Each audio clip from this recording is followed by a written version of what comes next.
I'm just gonna leave it at that. It was a better seed for me that I was able to play better, execute better, and route better. Why did I see a Google flash? We've got a heart container. We've got a heart container on AdirondackRick's side. Yes, this is Group H for hype. Yep, Group H hype. It did. So it looks like Rick's heading straight up to Hyrule Castle. Now, some of you might be thinking, wait, just a minute. You can't get into Hyrule Castle. It's escape. No. You actually can. Because the way Rick's going about it, he's lifting the bushes to get out of the way, pull the tree, and that's fairies. Okay, that would help with the bug net, but we don't have that yet. He's heading straight into the escape entrance the back way. He's gonna get the chest and visit Uncle. He just has to wait for the guard to get out the way. 10 arrows in that chest. That or just clobber the heck out of the guard. Jaylow's taking a rather interesting route. He's going west. He's heading down to the south side of Kakariko. Race game. Oh my, Rick just found the flute. Early swag duck incoming. Wow. I run a similar route to that for an opening, and this time it paid off big time. Okay, now I did not see what was in the library there. Did you? Negative. I didn't see that, or what was that race? Race was 10 arrows. Or plus 10 arrows, rather. Yeah, that was the big arrow boost. There's one of those for each of the 2 boosts between arrows and bombs. All the other boosts are plus 5.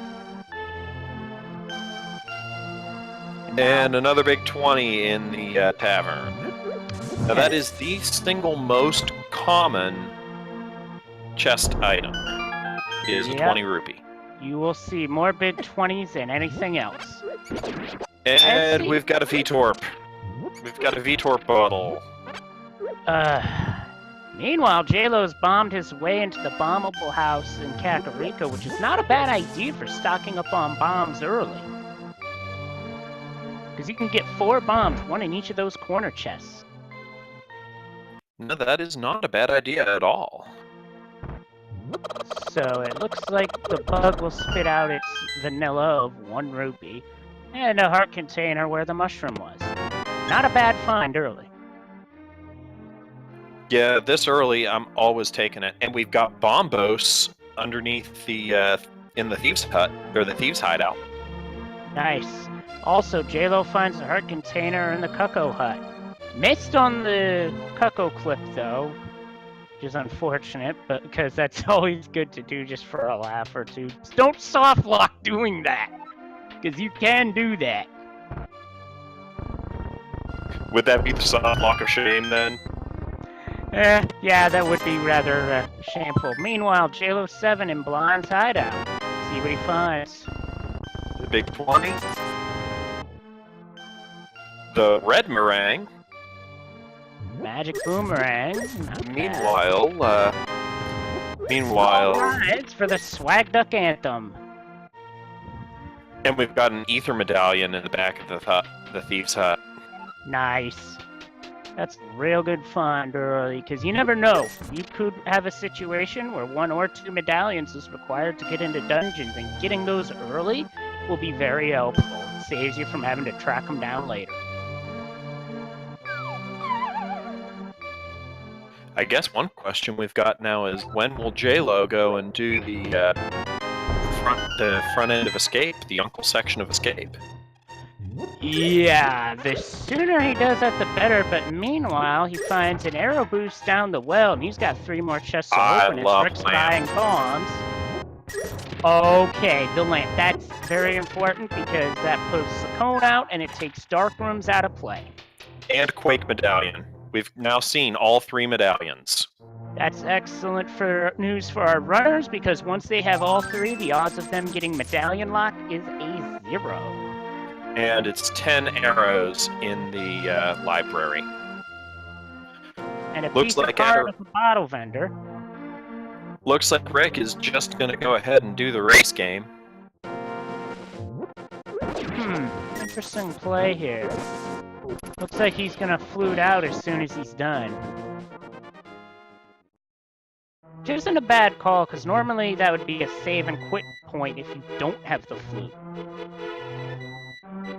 At least that's how I run it anyway.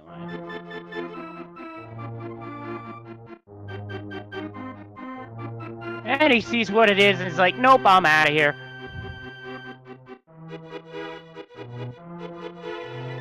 So now Rick is heading towards Blind's hideout, and he'll be picking up... Oh, and he'll be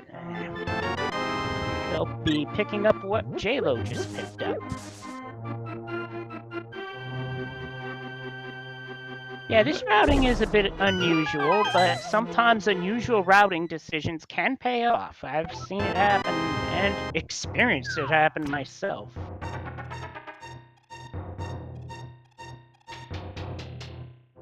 So Jaylow picks up Bombos, while Rick gets all the rupees out of the back of Blinds, and he gets the Ether Medallion.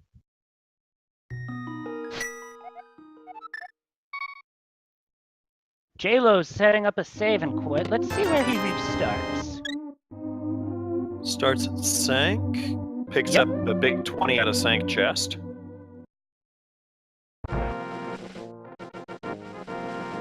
While Rick goes down the well. What's that, Lassie? Rick went down the well? I don't think it's that bad. But and especially since he got a lamp out of it. Meanwhile, Jaylow's running from the guards. Meanwhile, Jaylow is setting up a Houlihan room. Yeah, this isn't a way of setting up Houlihan that I'm familiar with myself, because there's a few different ways of doing it. The one he's doing involves and it looks like he missed it. I wonder if getting hung up on that rock caused that.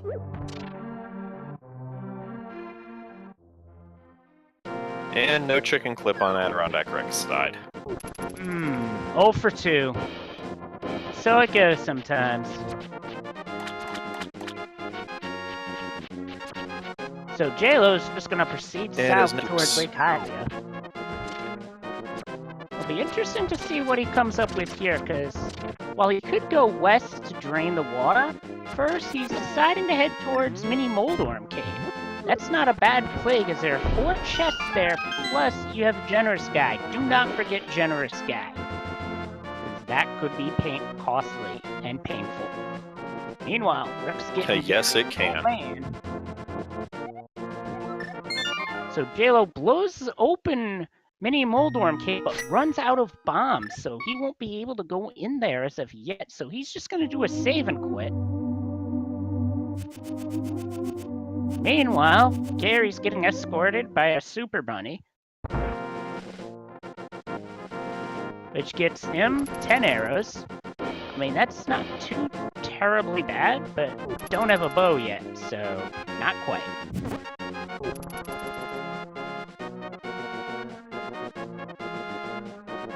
Meanwhile, Jaylow's heading towards Kakariko Village, presumably to get more bombs, because he has the rupees to do that, and he will definitely need them going forward. Let's see, Spectacle Rock for Rick, which has a big 20 up top. Inside. And Bams. And just 3 bombs inside. I mean, that's not totally a bad thing if you're running low on bombs, but that's not quite what you're looking for. And he's just going to flute on out of there, and he is down to warp number 7, best known as the Light World Drainage Point. Best way I can describe 50 it. rupees inside. Nice find. What happens when you drain the water?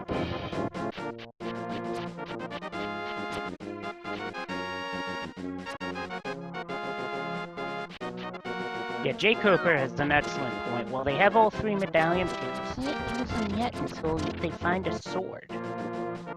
Hopefully that'll be soon. And it's a vanilla piece of heart. Yep, every so often with a randomizer, the vanilla items do happen, but for Rick, that was number 4. That filled a heart container.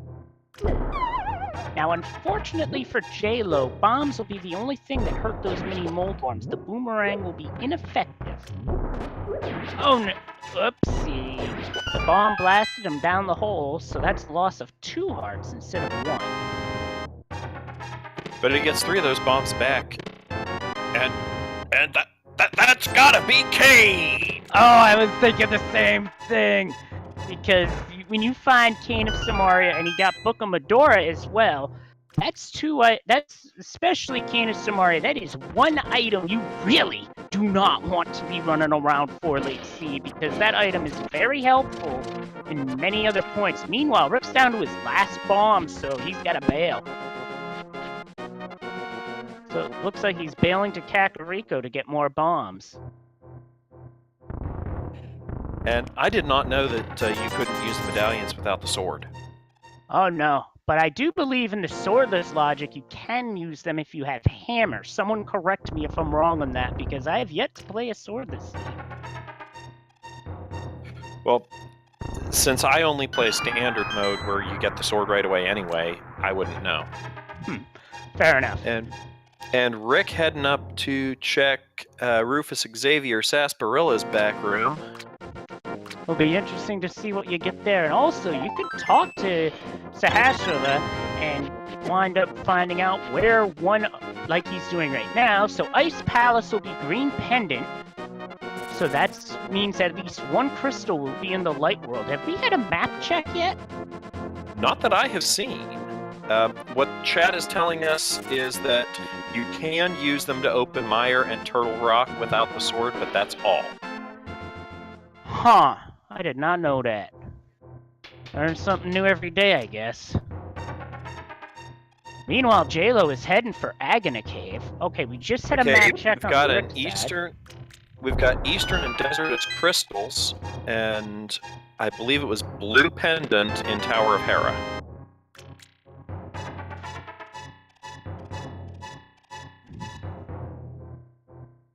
And a bomb upgrade in Jaylow's end in Agony Cave. And neither one of the Light World crystals was 5 or 6. So no terribly easy huge tracts of land. Yeah, well, that's unfortunate, because sometimes getting the Pyramid Fairy out of the way early can be very helpful. Other times, it may not happen until very late in the game. Regardless of what the case is, you got a long ways to go. Oh, we've got a sword on the ledge in Desert Palace, and Jaylow is going for it. Well, that's, I think, a great play, because getting that sword, the faster you get that sword, the faster you can start killing things without running through resources. Yeah, absolutely, because that's one of the key things in an open mode setting, is that without a sword, you have to utilize the resources that you have, not just the items, but the pots, the bushes, if you have the lift upgrades, then the rocks. So, it's definitely a lot of environmental management, as well as managing your inventory as well. Meanwhile, looks like that first chest that Rick opened in Eastern Palace was a blue rupee. Eastern has the most potential for items out of the Light World dungeons at 3, whereas Desert and Hera 2 each. So this is V26, so pretty clear we're going to have pendant dungeon dives, a lot of them. Oh, yeah. And we've got a lift upgrade. We've got a lift upgrade from on Rick's side.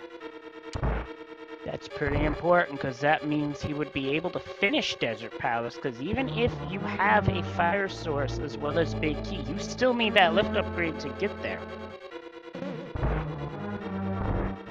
And Rick finds the map in the big chest.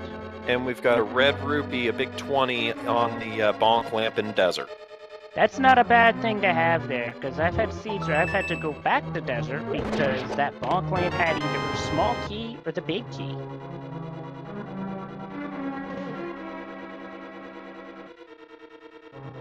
Speaking of keys, Jaylow finds a small key in Desert. That opens up the east side of the dungeon where there are 2 chests. But there's only one item left to find. True that, so... But you still need the big key, so it can't hurt to check both, because the big key will definitely be in one of those chests. And a 5-arrow capacity upgrade. Not a bad thing to find, because I myself tend to go through a lot of the arrows, while Rick finds the Sanctuary Heart is the item at the vanilla big key spot in Eastern. Now that's not a bad thing to find when you're low on health, like, I've had a few clutch finds of that every so often.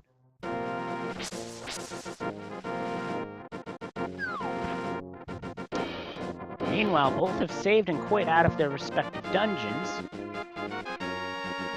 And Jaylow heading up toward Hyrule Castle. I think we know what he's going for. Rick's buying bombs at the Lake Hylia Merchant.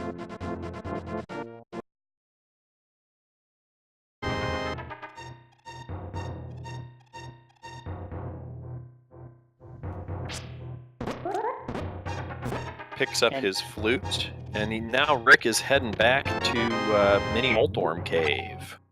Yep, looks like he's heading in to finish it off, where he'll find the Book of Medora and Cane of Samaria.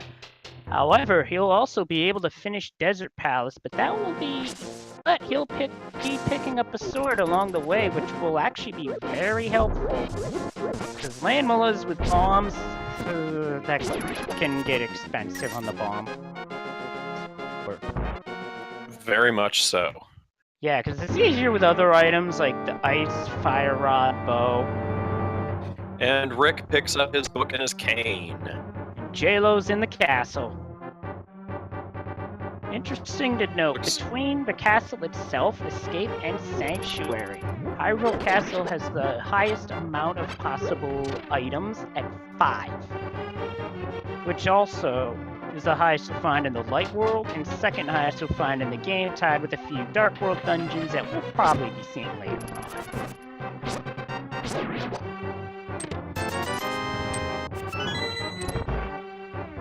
And Rick is heading up to check Ice Rod Cave. I don't think we've had that yet. Be real careful with those crabs. They do 2 hearts of damage. Yeah, I wound up taking a death in my race earlier to one of those crabs. Thankfully it wasn't at the bomb spot, but it was still pretty bad. What and is it's Jaylow just a big 20.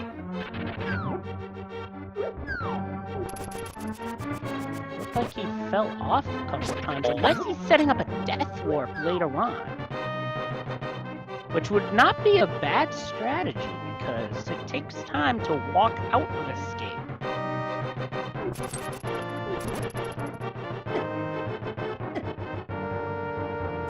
I mean, you can intentionally take a hit from a guard to finish that off. You can also drop a bomb. There's a number of ways of triggering that death warp.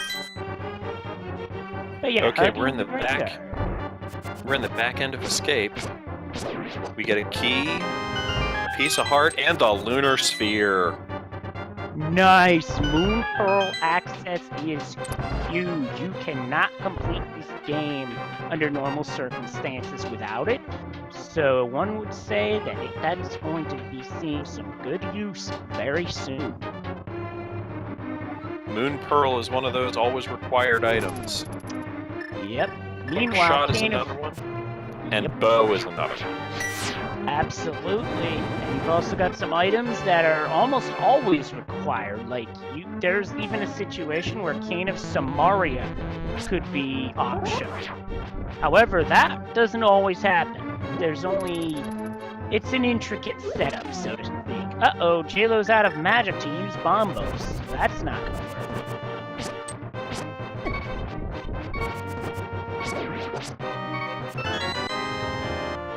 I think I've played that seed where Cane of Samaria was almost optional. Yeah, the way that works is that you would have to not have to go into Misery Mire and Turtle Rock as Jaylow hits the death warp, and we've got a hook shot in Escape. Oh boy. So we've got Rick heading up Eastern Death Mountain. That is huge because you have got so many items on this side of the mountain, and if he finds Titan's Mitt here, he'd have access to Dark Depth Mountain on top of that. This is exciting.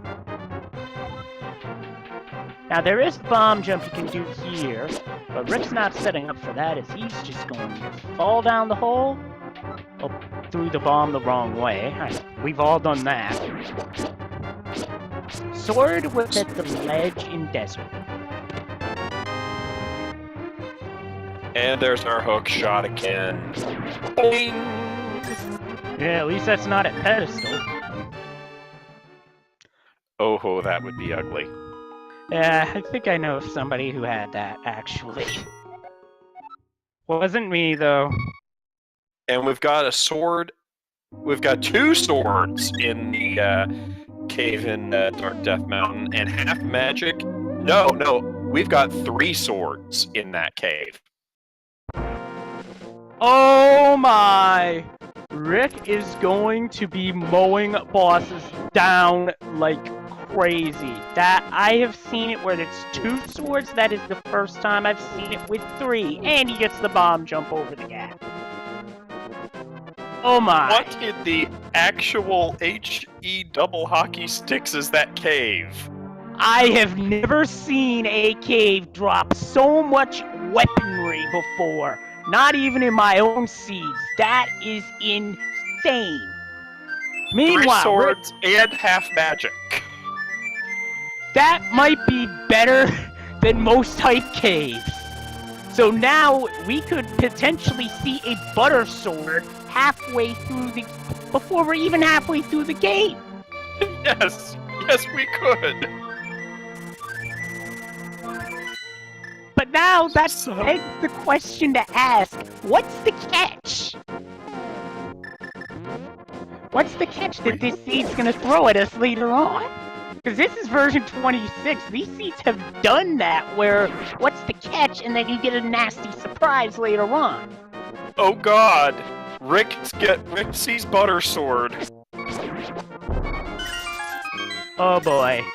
Landmullas are about to get mowed like a hot, quite literally, a hot knife through butter. We're gonna see sub 25-minute butter sword. Good lord. I know Randomizer does some crazy things. It's also why I love this. What is that cave? That was a legitimate weapons catch. For all sorts of the hypest of caves.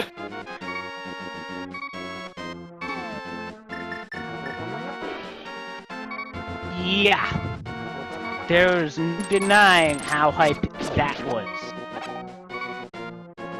However, we have not seen any means of getting to Dark World access outside of Death Mountain, so now the question is, will we have to see an AGA 1 just to proceed into Dark World?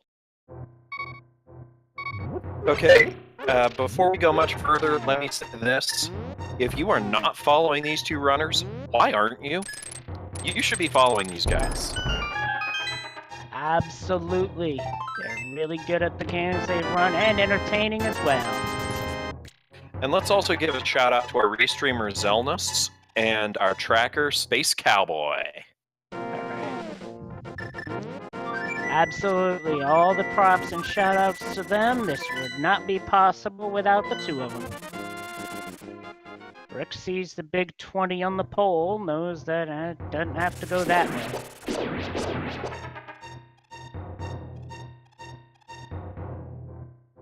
Meanwhile, Jaylow is heading to get Gary the old man, and he's pretty soon gonna see exactly what we all just saw moments ago.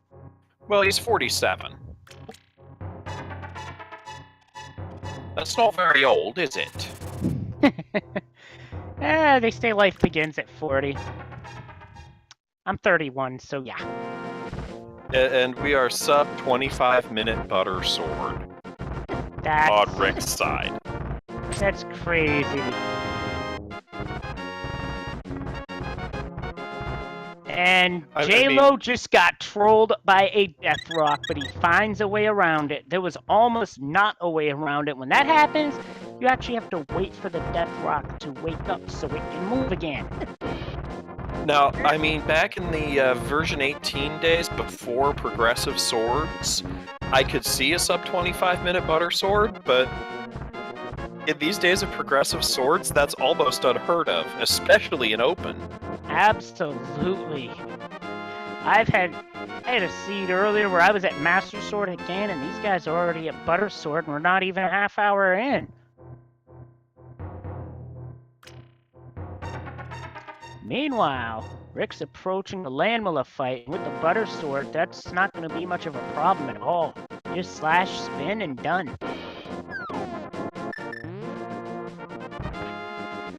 And Jaylow is heading over to Eastern Death Mountain, and he's going to find his, he's going to find that cave. Yeah, Just that cave. Yep, he's gonna find that weapons cache, and I wonder if how he's gonna react to that. Meanwhile, Rick has one Landmiller left. And done. Oh my. As the chat said, the power of Paula Deen has spoken. The butter must flow. Was it the Pauladine, or was it the Calibrary Cup version? That's a YouTube joke. Go Calibrary Cup Pauladine. Go look it up. I don't have time to explain it at this juncture, but it's rather comical. Meanwhile, Rick's heading over into Agony Cave. Jaylow's fighting off the mini Moldorms in that cave. Sword number 1. Sword number 2. Pizza Heart. Sword number 3. And half magic. That sounds even better than the Let's Make a Deal announcers could have made that sound. Because it's like, you got door 1, door 2, big box, small box, door 3. Yeah, well, he certainly did not get zonked. True that, in fact, none of us did on that exchange. Meanwhile, I wonder... I see what Rick's doing. I was wondering what he was doing for a second, but it looks like he's farming rubies for King Zora. Now, one thing he could do is utilize fake flippers and take the warp up to Zora's domain, and then go into the Waterfall of Wishing Cave. And when he exits it, he'll be in a walking stance. That's known as the Jesus Walk. He could use that to check the Pyramid Fair. Waterfall Fairy early, excuse me.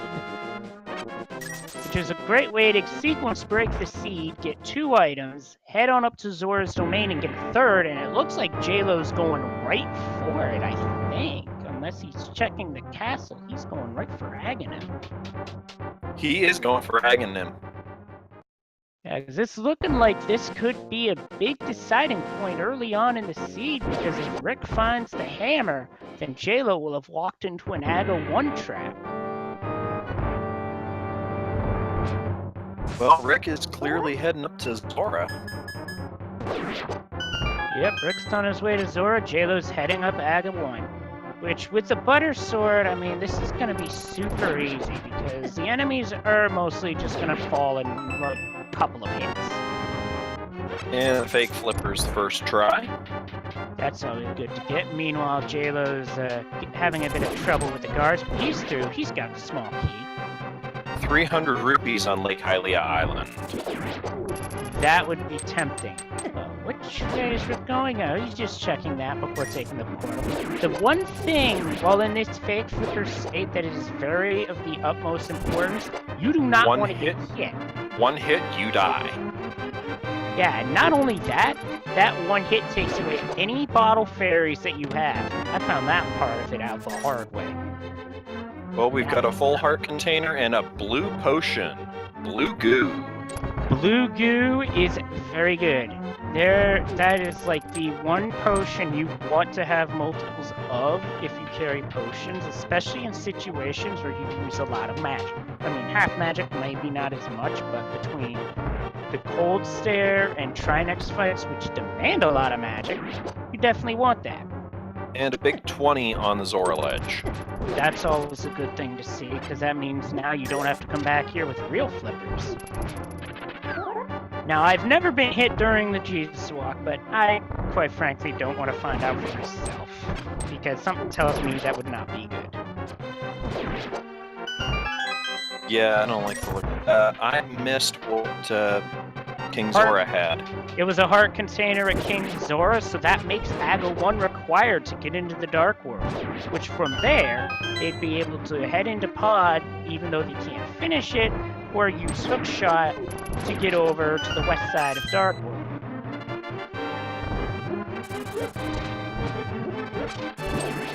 Jaylow is already at floor 5.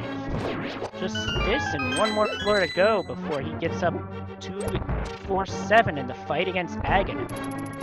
Where the real question, chat, becomes how many blue balls? Between 0 and 15. Well, that depends on if this is a seed that is more like ones I run, or a seed more like ones that other people run. So if it's more like the ones that I run, it's going to be at least 10.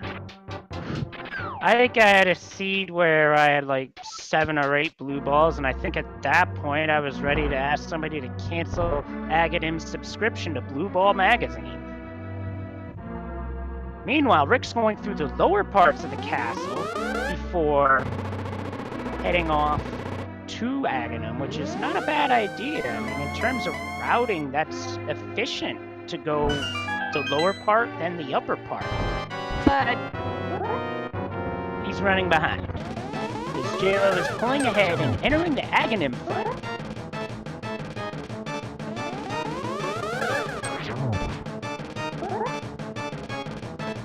Let's see, that's one hit. That first ball is always going to be red each cycle. Then these next 3 have a 50-50 chance of being red or blue. And then round 5 is lightning, and there's our first blue ball.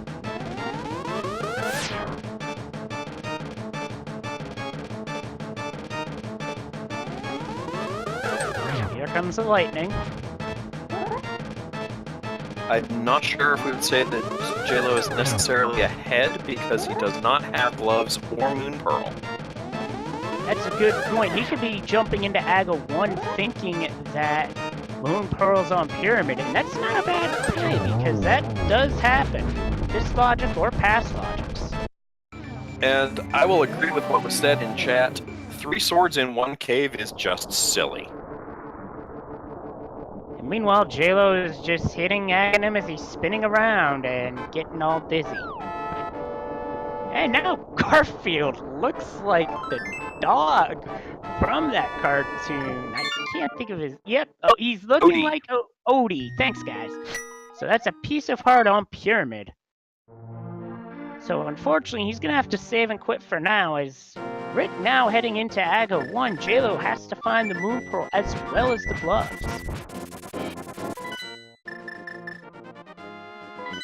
Yes, but there's a limited number of places that they can be. Yes, and that works to his advantage because that limits the amount of running around that is required.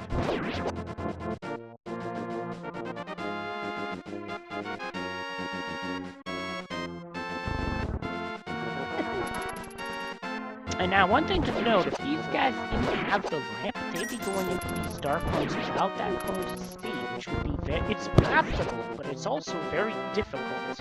There's only a... However, the logic doesn't force you to do dark rooms.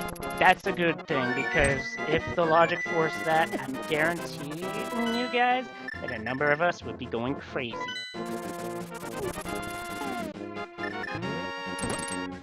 And Jaylow accidentally flutes and gets picked up. Oh, man. The things that happen to all of us from time to time, I mean, I've actually had times where I've fluted and the birds missed me. but this is the exact opposite of that situation. You don't want to get fluted when you don't want it, when the bird picks you up. That's just like bad timing, and it happens to everyone.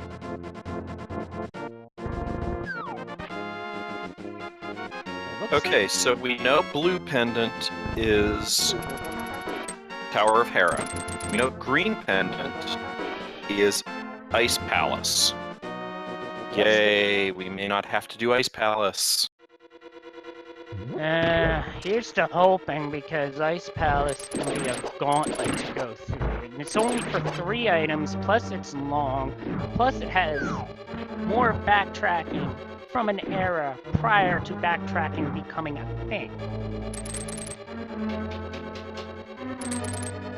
But yeah, between the dungeons, Ice Palace and Turtle Rock are 2 that I personally love to see. Sure, Swamp is long, but it's not so bad if you're in Go. Ice Palace and Mire are the 2 I really want to skip. Yeah, Mire can be tough, but if you Go mode it and you get a lucky chest draw, it's not so bad. Well, Vitreous is pretty bad, though. Well, Vitreous with silvers is just cake. Yeah, I mean, it's almost, this was before Super Metroid was released. But yeah, that series nails it on backtracking 101. Oh yeah, Metroid 1, 2. Oh, Zelda 2, yeah, for sure. I haven't played that one in years.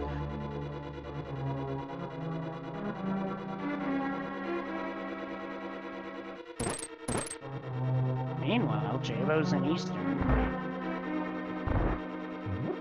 We'll pick up his gloves in there. That'll help put him on the right track, that's for sure. And down goes Aghanim on AdirondackRick's side. And what Jaylow's doing here is actually a good strategy, because the Ether Medallion blows away Swamp is red pendant. 5 and 6 are Pod and T-Rock. Those are not good places for red crystals, especially Turtle Rock, because what a majority of us will do is we'll save Turtle Rock for last, so you can go right from there to Ganon's Tower. Unfortunately, that's not always the case. The Open Weekly, which was played prior to this, wound up forcing having to go to Turtle Rock before finishing the seed, before you can get 7 crystals.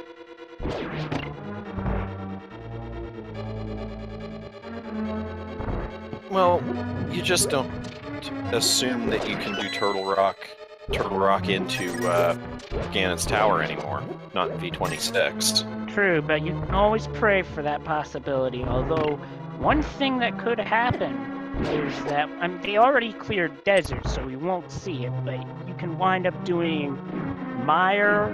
There's a few sets of dungeons you can do back to back. Mire and Desert, Pod and Eastern. And those, and if you can, if that's how it falls, you're saving a healthy amount of time in terms of backtracking. And Jaylow doing this room the way I always do it, by actually killing all of the monsters. Yep, Ether Medallion, and excellent at clearing out stalled children, but he also froze 2 enemies at the top of the screen, but these enemies are squishy. They die in 1 hit.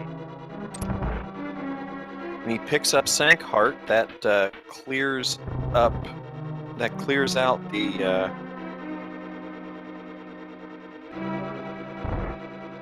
that clears out the final chest in or the final item in Eastern.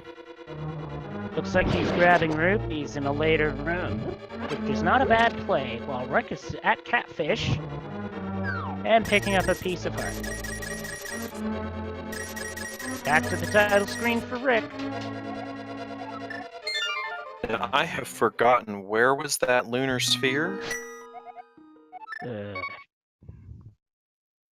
The bomb room and escape, so Jaylow's gonna want to head that way as soon as possible, but it looks like he might be heading towards Zora's domain instead. Although I could be wrong, he started at Sanctuary, and that spot is very close.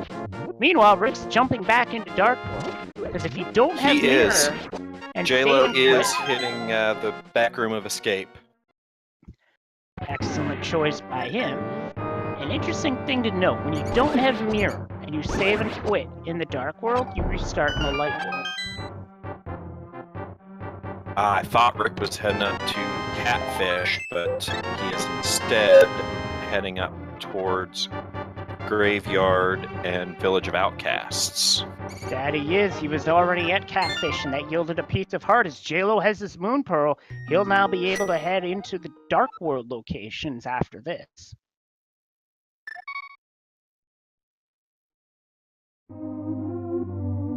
Also, Okay, I didn't notice Rick doing Catfish. It's all good. Meanwhile, it looks like Rick is heading up to check what'll be in Bumper Cave. And while that is required to have Magic Cave to access, you can still get some good intel by saying... It is a 5-bomb upgrade. Okay, so nothing required, but it's good to know just in case it is something required. And it's V26. Check Skull Woods. Oh, yeah, absolutely, but it's V26 also check Thieves Town, because I've had thieves where you've had 3 unique items out of 4 in Thieves Town, which sounds insane, and it is, but it could also be worth it. Meanwhile, Rick's making the dive into Skull Woods. Yes, it sounds insane, but hey, we've got a fire rod. There's pseudo-vanilla fire rod in Skull Woods. That's quite mean game. But at the same time, it's also good to find early, because now you know you're here, you know that's the item for this dungeon, you can knock it out right now. And that's the big key. Great to find, however, Rick's gonna have to take the long way around that small key door. I'll say that pseudo-vanilla... I always check Thieves Town anyway, but pseudo-vanilla fire rod is a little bit trolly. Yep, one of the trolly things that V26 logic can and will do. And we've got boots. Okay, the pace of this seed is about to pick up ridiculously. Because with boots, dash comes into play as does bonking. But are we looking at a Stoops jet seed? It would be insane if we were. And it looks like Rick's just ducking right back into the dungeon to take a death to refill health. Not a bad idea. I mean, this could be... That is a solid play. Yeah, and also, he won't have to check any more chests in Skull Woods, because Skull Woods can have up to 2 unique items in it, and in this seed, it's 2 for 2.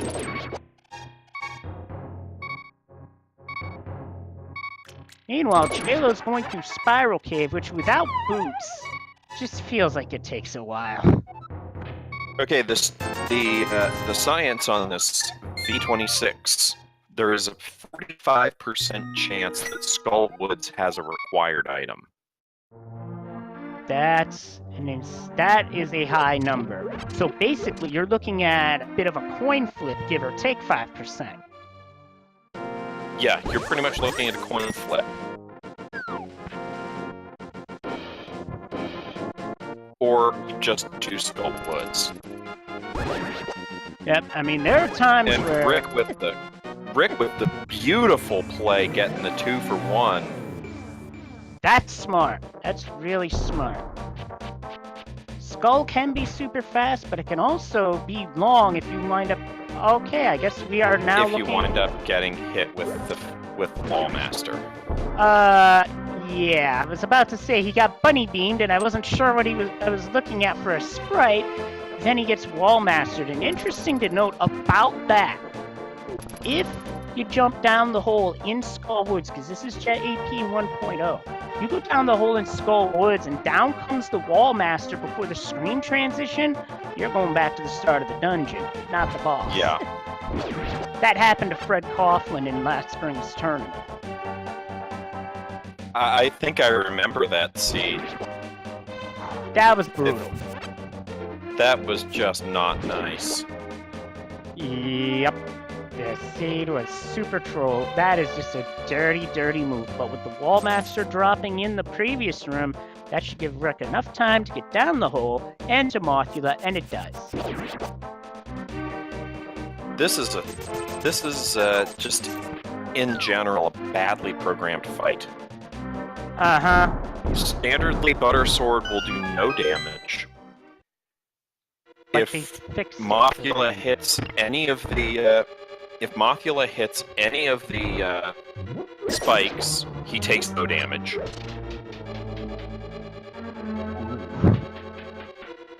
That's brutal.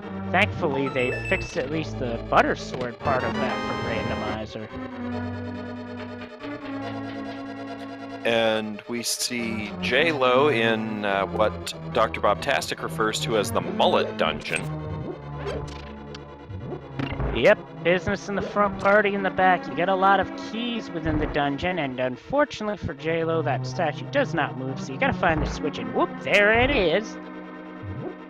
So the way Pod is routed, it depends on what that first chest holds. If that chest holds an item, you're going down the basement. If you get a key, you're going the way Jaylow's going. And routing Pod without the mirror is just terrible. Absolutely a nightmare. Especially without mirror and without bow. Yep. So now Jaylow's come up with a second key. And we've got silvers. We've got silvers in Sea House. Well, I guess this time you can see me because that is a very helpful item to have, because that means we'll be avoiding the silverless Ganon fight, which can be not fun at times. And halt, for the hour of the hammer is upon us. Cue up Motorhead, because it's time to play the game as Triple H's favorite signature object has been found. And it's a pseudo! That is basically pseudo vanilla because it's in the dungeon you'd find it. That is dirty game. There's 2 pseudo vanilla items. That is really dirty. Yeah, I was asking what the catch was. We found it. And let's also note that he picked up Shovel in there as well. Okay, that could be very interesting, because Shovel could uncover an item in Haunted Grove, or it could wind up uncovering the mushroom. So let me ask an important question. Do you want to have a fetch quest? Yep, it could become a long one too, especially if you have Shovel going into Shovel going into any combination of mushroom or powder, and then you get the other one at the other location. That would be pretty long. Would also be pretty dirty. And Jaylow looks like he's doing a save and quit out, as he does not have any means of proceeding further in Pod, but he did find a very important item. Yes. Now, AdirondackRick cannot fully clear Thieves Town right now. However, Jaylow can. That is true, so that works in Jay's favor.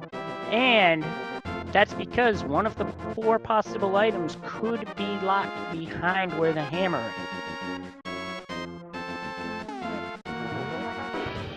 is. See, I always check Thieves Town because it's fast. The only thing, there's one chest that's locked behind an item. Yep, that also got a boss. And Chad is starting to spin out some troll scenarios. Bo in Thieves Town, big chest locked behind hammer in Pod. This is version 26. That's definitely possible, and I've seen it happen before, where seeds have done many trolly things like that before. But if you want cruel, there was a seed I once played where it was not 1, not 2, not 3, but 4 required double dips. Needless to say, I was pretty salty after that one.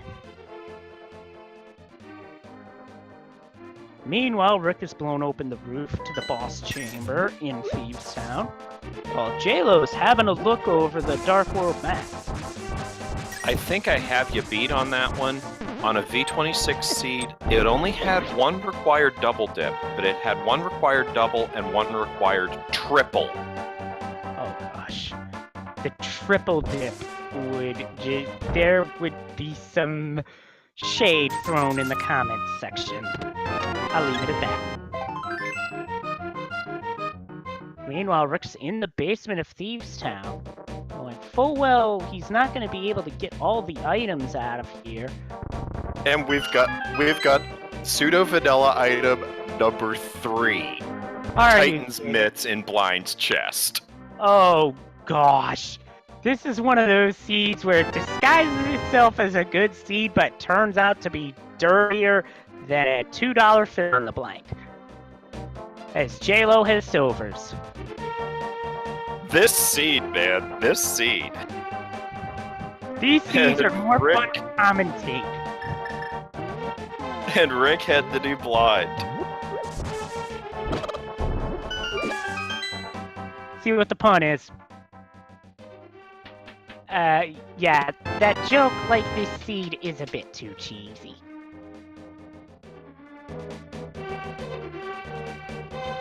Now with blind, every weapon that in the game that can do damage to blind only does 1 damage, and each phase requires 3 hits. Now Jay's already got potion at the Rick rather already has potion at the ready and has used it, which is not a bad strategy because dying to blind would be a time sink.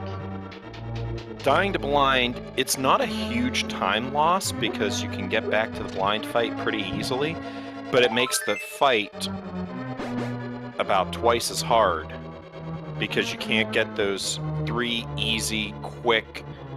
You can't get that easy, quick phase 1. True that. Anyway, Jaylow's gone into Thieves Town. Question is, what'll be in that one chest that Rick couldn't get to?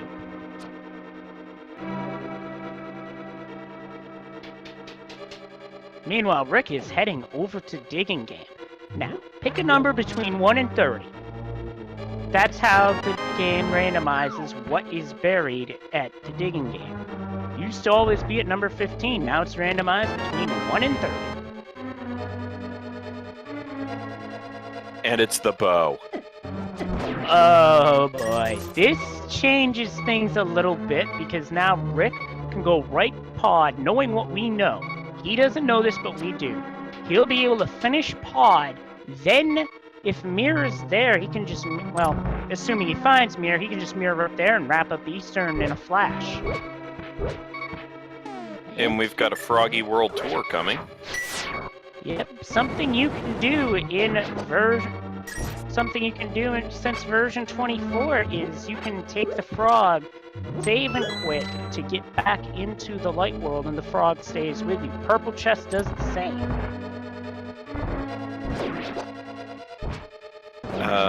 It may be the comments are. The commentary is bringing up that Hammer is go mode for Rick. Oh my.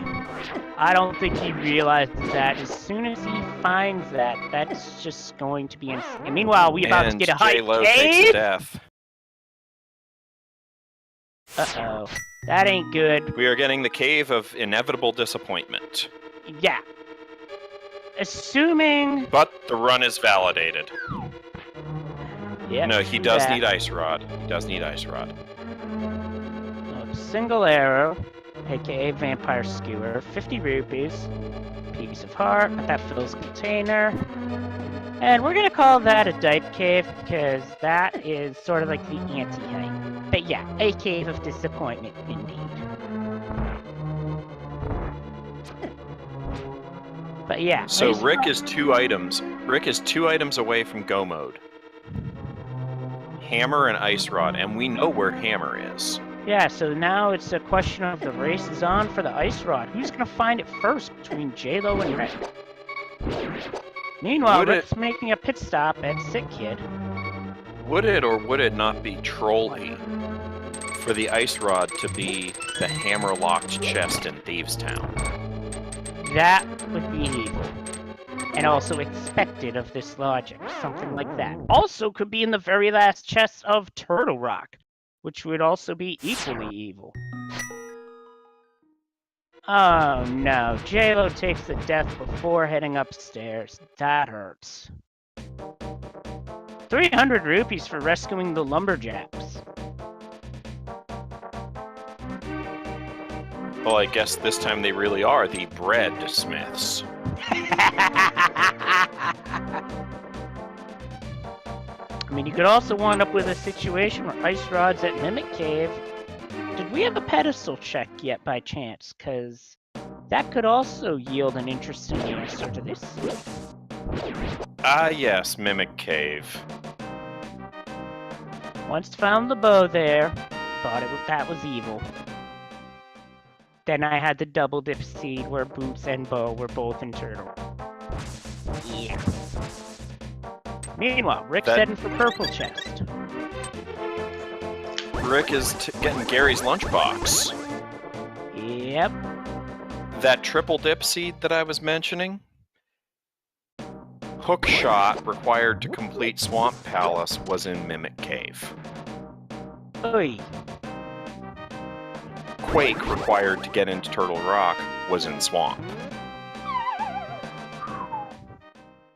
Logic can do some dirty things. So now the question is, what's in purple chest? And it can be just the mirror. Just a big 20. That's just a big 20 in the lunchbox. Jaylow finds his fire rod. Looks like Rick is heading to check out Misery Mire. Not a bad place, because you get to see what you need to get in. You can actually finish the dungeon, and you can get a couple of items out of it. Okay, I see what Rick's trying to do. Big 20 in the shed. And there's our ice rod. Alright, we now know where all the key items are. It's just a matter of our players picking them up, completing the dungeons, and getting the crystals.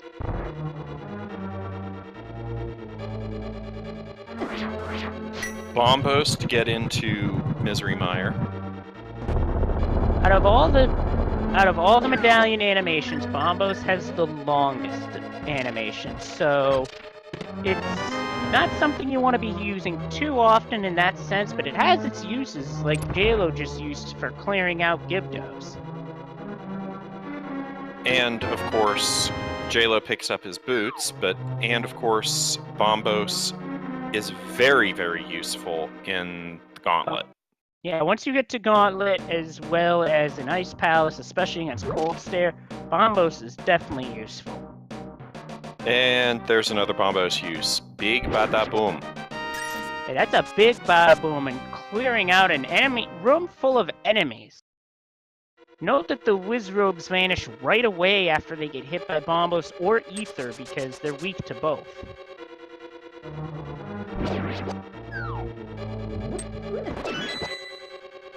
Now, the way Rick's going in Mire is typically how I would typically route Mire. He's gonna go straight and check the chest that's on the bridge.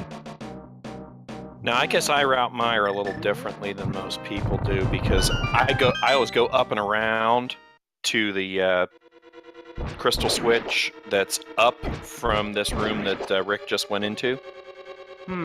That's one way of routing it. He did.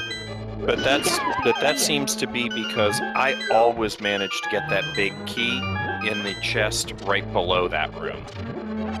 Well, that's one way of... Well, sometimes you get... And we got a mushroom! No, don't eat it. Badger, badger, badger, badger. It's something like that. But they can turn that into Witch's Hut for an item. An item that, as we know, is not a required item. Yeah, it can't be a required item, but it could still be something very useful. Meanwhile, Rick is ducking out of there. Instead of going for where the vanilla big key was, he's hitting a switch to see what's inside this chest, which is a small key.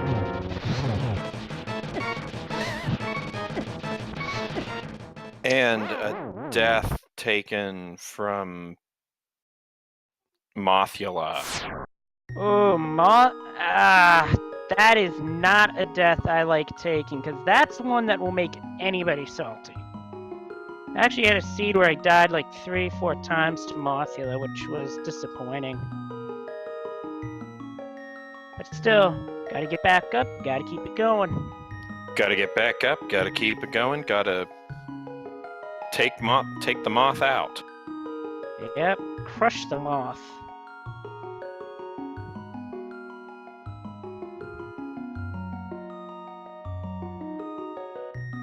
And the long... And a long pause screen. What is going on Jaylow's end, I wonder? Maybe he's just stewing about it, or maybe he had to take a bathroom break. Or maybe he's just trying to figure out what he wants to do. It's a good point. I haven't seen any updates on the IRC, so I have no idea.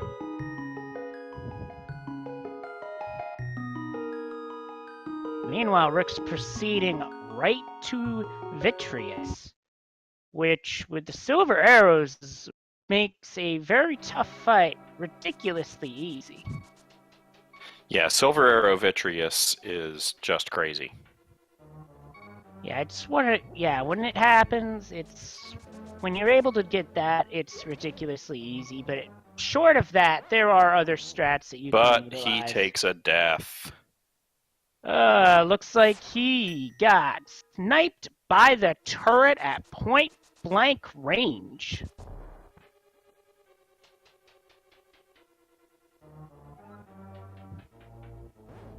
So for now, Rick is gonna get back into it by just bonking over. That's one way to get into Misery Mire without the hook shot, by the way. You can use the boots to just bonk over. I think Rick might have mistimed that bomb boost because... Yeah, he did. I did that earlier with the Ether Medallion. But I'll just clean it up, because in this game, compared to the first two Zelda titles, the Wizrobes are much easier to beat. Yes. Wizrobes in Zelda 1 are bad. Wizrobes in Zelda 2 are worse. Now, maybe it's just me, but I think Bombos ought to light those torches. Oh, if only. If only that were possible. Imagine the possibilities for future Sea. Because yes. Because you could light torches in dark rooms as well as solve puzzles. Like one in Ganon's Tower that comes to mind would be solvable real fast. Two in Ganon's Tower that come to mind would be solvable real fast. Well, true that. The one on floor 5 would probably be the one made more easier, though. Anyway, Jaylow's down for his rematch with Vitreous. With Mothula? Yep, I had the wrong boss name in mind because we have Rick coming up on Vitreous, and Jaylow's run out of magic, so no Fire Rod blast for him. You'll have to beat him with a sword. And he takes another death. Oh no. That's just awful.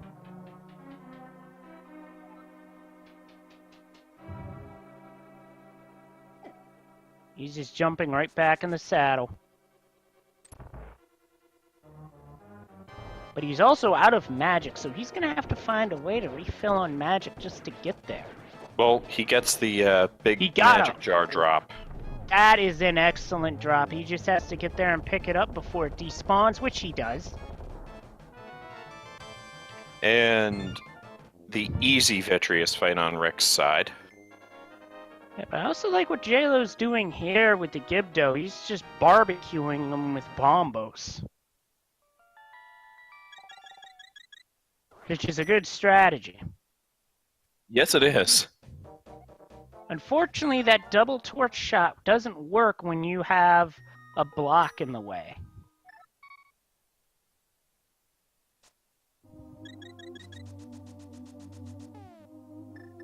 And where is Rick going? He started at Sanctuary, I know that much. Well, he started at Sanctuary to get the heal from Zelda. That's not a bad idea. He's going to check Bonk Rocks. Not a bad idea, but he's not going to find what he's after there, unfortunately. Still, this is our first Bonk Rock check, so let's see what he gets. It is a Pizza Heart. Meanwhile, Jaylow finally takes out Mothula. That's gotta feel good for Jaylow to take him out. And a King's Tomb check. Not a bad play at all, even though it won't get him the item he's after. It still gets something helpful here. Or he could just get a big 20. That too. It seems like they stick a lot of those in the overworld. Too many, I think. Like big 20s in Ganon's Tower would actually be kind of funny. And the mushroom. Yep, now we get to see what that is. And this is also, when doing this, you can fill up on potions real easy still. This is actually a good timing on all parts.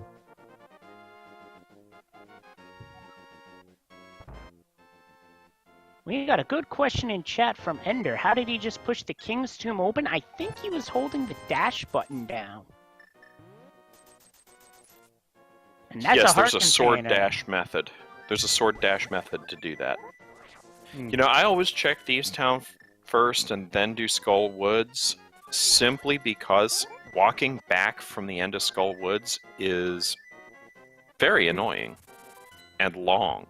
Yep, it's certainly tedious, and Rick is in the area that he needs to be in, but he can't get in the teleporter. He doesn't have the hammer, so he'll have to go to Hyrule Castle just to get into the Dark World. Looks like he is on the right track, and we could have a go mode very soon.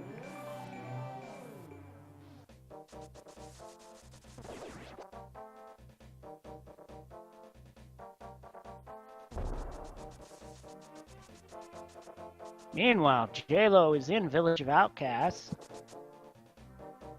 Jaylow back into Thieves Town? Didn't Oh, he? that's right. He didn't beat Blind. Yep, he just has to knock Blind out. Maybe he decided to come back after he got a bit stronger.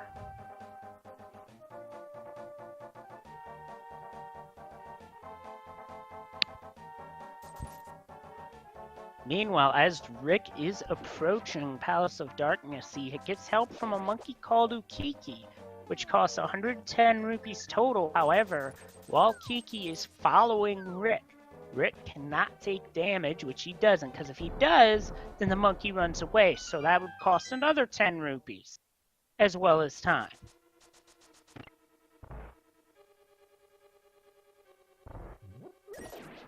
Now, amongst the 5 items that are here, Rick is going to find what he needs, and then he'll be in go mode. Unfortunately, doing this dungeon without mirror is tedious. Agreed. It is pretty tedious.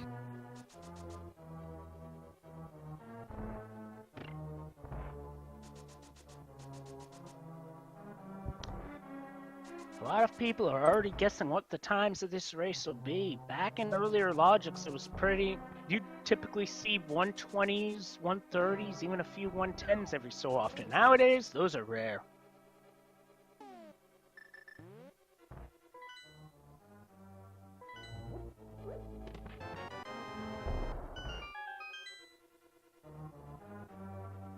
And looks like Rick hit the map button by mistake, something we've all done.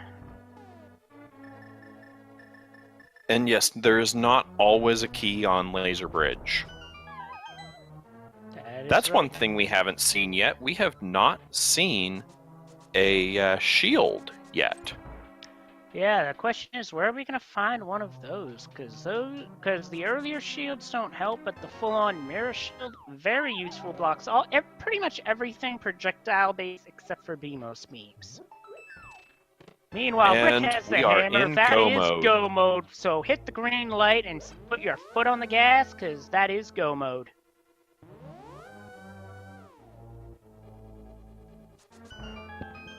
Now people are guessing where all three shields are. They could all be in Turtle Rock. They could all be in Ganon's Tower. Oh lord, if they're all three in Turtle Rock, this seed. That would just be amazing.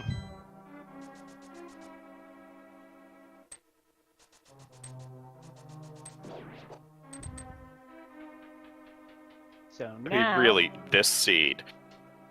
So, as Rick proceeds up, he's got to know that doesn't have a lot left to deal with, but he's still got to find the big key before he can even think about Helmasaur King.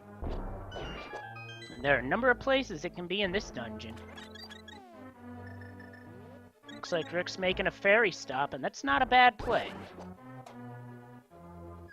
Well, Rick was fairly low on health, so that ferry stop was a good idea. It certainly is, unless you're trying to death warp, but this was not a death warp situation, and he forgot to switch. Yep, but he just goes back, fixes it, and then, well, nice bonk. Oh yeah, that's a great strat. That's a fun strat to get that bonk. That might be one of the best bonks as Jaylow gets his pun. Uh-oh. Looks like the sword beam as well as the arrow got to the switch, but Rick fixed it. As Jaylow's on phase 3 of Blind. Oh no, Jaylow takes a death to Blind. Right towards the end, only had a couple hits left to go. Meanwhile, Rick has the big key, so he is on his way. He's got the big key and a single key. Okay, what you need when you go to the basement in this dungeon is the big key and one small key. Now that he has both of those, he is on his way.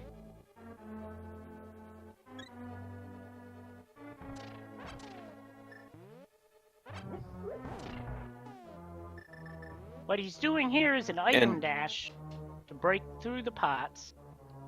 Yes, and then he takes the Canis Samaria to push on the onto the switch rather than using the statue pole. Yeah, if you're able to do a Canis Samaria strat there, it's much faster by a number of seconds. As Rick hits the eye switch, he switches over to hammer, which he's gonna need. And Jaylow gets another death to Blind. Oh boy. What is it with all the boss deaths this seed? I know Blind can be a tough one to boss to figure out with where the shots are going and whatnot, but it's a boss where the RNG is dependent on where you're moving, and it looks like he's bailing out again. I can't blame him because Blind is being all sorts of mean to him tonight.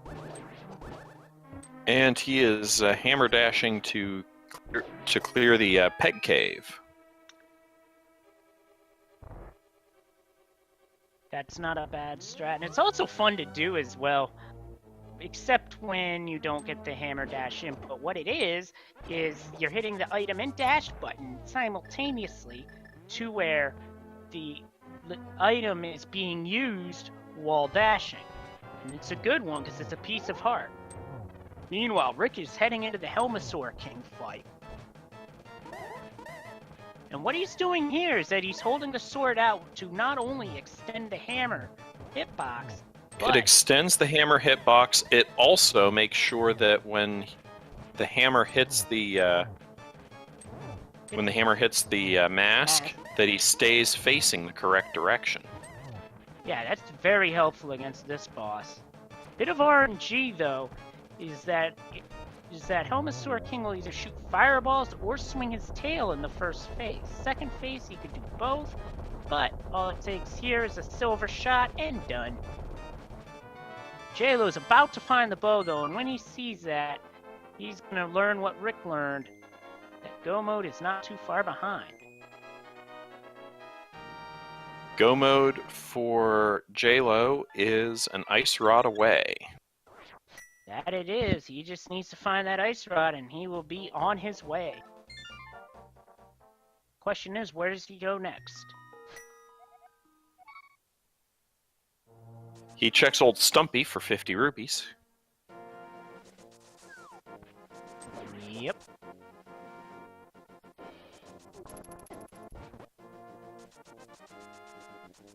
Meanwhile, Rick is on his way to Eastern. Since he doesn't have Mirror, he has to save and quit, just so he can go and deal with the next dungeon. And as I said earlier, and I'll say it again, if you're not following these runners, you should be, because they are great runners. They are doing a great job for us. Absolutely. And it looks like Rick is doing a spin to get rid of... No, he's trying to set up a spin dash, which he gets.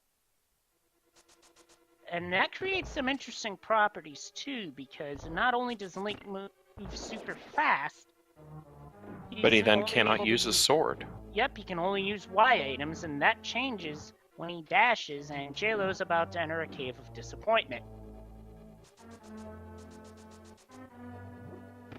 Even in Go mode, you could still find a scenario where you're opening all 12 Turtle Rock chests because of key on Laser Bridge. Yes. Go mode Turtle Rock looks suspiciously like full clear Turtle Rock. That's because it can easily be. Meanwhile, Rick quickly clears the stall children. Jaylow heading up towards Pod. Yep, he's heading to Pod to finish it off. And Rick heading through Eastern Palace to finish it off. Yep, so we're both in dungeon mode.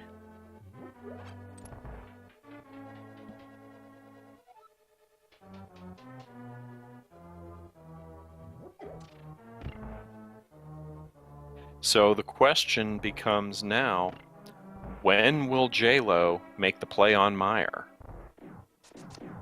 That's a very good question. Hopefully he'll make the play soon. Maybe even after this dungeon.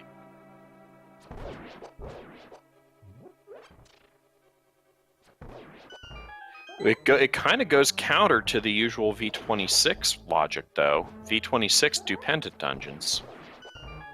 Yeah, this is more like a throwback seed to a logic gone by. Also, Armas Knights with silver arrows is silly how easy it gets. At least this time it's not on ice. Armos Knights with silver arrows is trivial. Yep, it's like Volga in Hyrule Warrior saying, "Where are my real foes?" That's pretty much what it boils down to.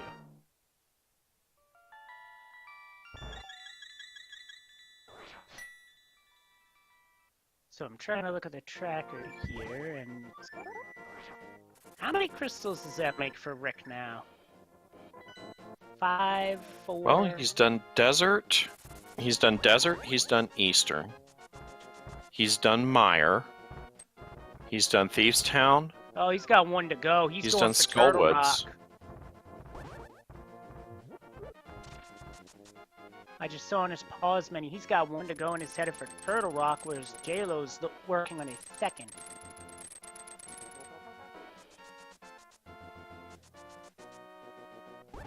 Yes, I believe you are correct. You are correct. Jaylow is working on crystal number 2.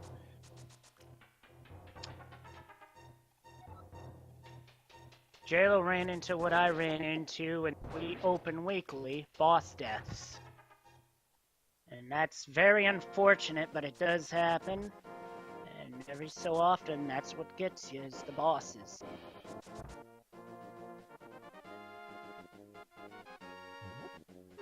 And Jaylow doing full clear. And thankfully, the Dead Rocks did not troll Rick on his approach to Turtle Rock.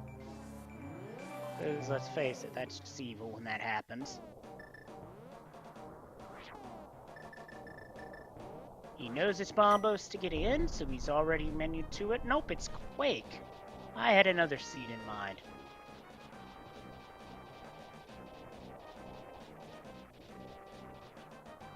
Turtle Rock opening up, and here we go into a gauntlet.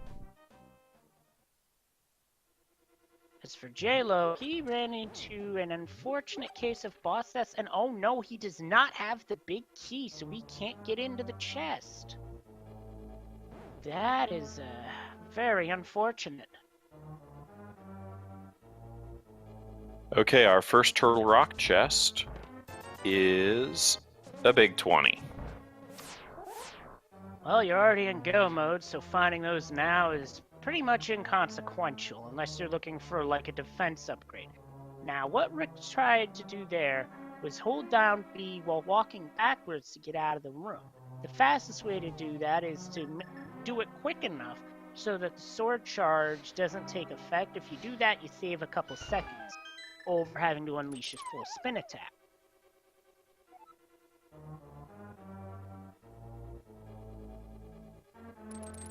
Now Rick's going for a skip to get off of that Samaria block fast, and he does. As our chat points out, both of these runners would have benefited greatly from even just a single mail upgrade. Oh, absolutely. There have been times where I have gotten my head handed to me because I could not find a mail upgrade as Rick takes a death, but that's not a bad place to take one.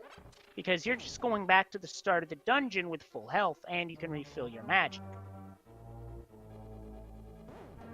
You could almost say that that was a death warp, but it's possible. We'll leave it at that. Well, I'll say I usually get there in mirror anyway, so. Yeah, when you don't have mirror, you pretty much have to pseudo death warp it.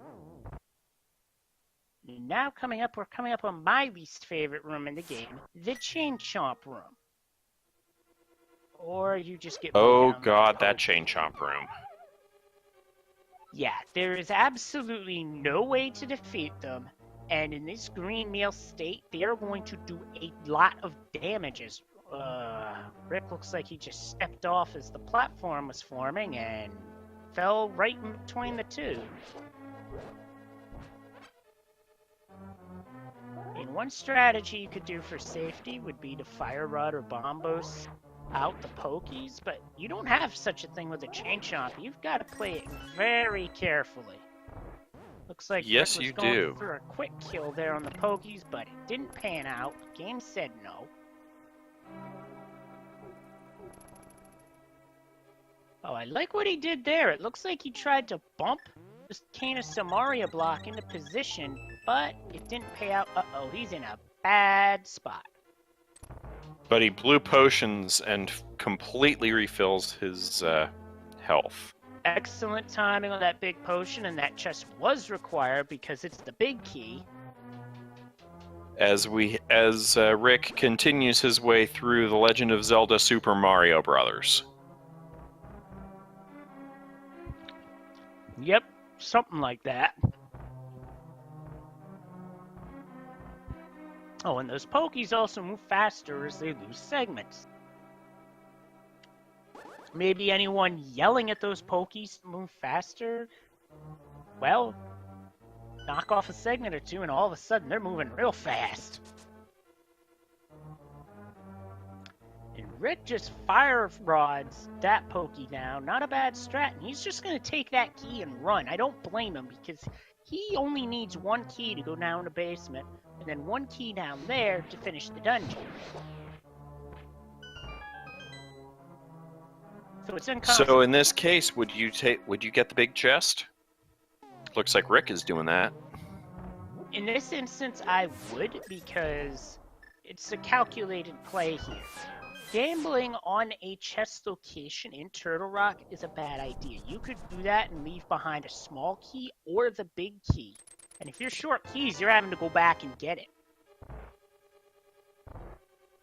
To answer chat, Rick has been in go mode for a little while now, and Jaylow is one item out from go mode, and it is in Mire. Meanwhile, Jaylow has made it to a King Helmasaur fight.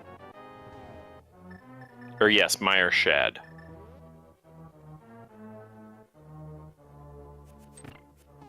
getting the fireball pattern out of Elmasaur King. Now, when you see the first fireball go of those three, you know what the next one will be because they always go in a clockwise pattern. Yep, and they always exploded in X, which makes avoiding them rather trivial if you plan it right. Problem is, once And King Rick Elmasaur with that takes... hook shot. Wow, that was an Rick excellent with that hook dodge shot of that. in Firebar Room. Those fire bars do a heart of damage each regardless of what your mail is, so that hurts while Jaylow picks up the crystal out of pod. And Rick is not going to bother with Laser Bridge Room, thankfully, because that room can be rude, especially when you don't have a way of blocking those beams. Sorry, not to talk over you there, but I figured that our viewers would be interested to see that hookshot strat. That hookshot strat was actually pretty cool. I enjoyed it. In fact, I've never even thought of that myself. I might just do that when I run low on health in that area. And Rick taking out Michael Bay boss. Gets the first two heads down pretty quick. Yep, this two-face fight is can be pretty tough if you're short of Butter Sword. Oh, but he takes a death from Trinax. Oh my goodness, that is very unfortunate. That is very costly. That puts him back to the big chest location. Oh, because he exited the dungeon and came back in, so it's not as bad of a time loss compared to, say, going back to the start of the dungeon, but it still hurts. I mean, one thing you could do if you're having trouble with Trinex is run to the end of Laser Bridge. Don't have to check any chests. Just bomb open that doorway, exit it, go back in, and that's your checkpoint for in case you take Trinex stats. Yes, I think with Green Mail...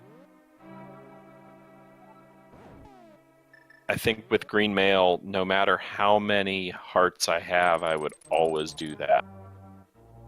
And it looks like Rick left his platform a bit too far behind, so he has to go back to the entrance of the room. He also missed the switch. Oh my.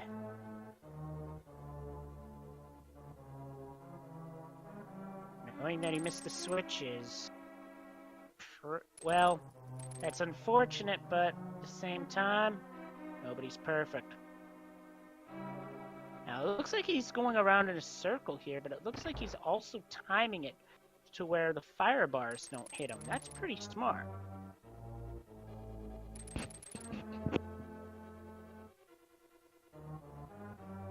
Meanwhile, Jaylow heading to Bonk Rocks, which is not going to hold the item he needs, but it does hold a piece of heart.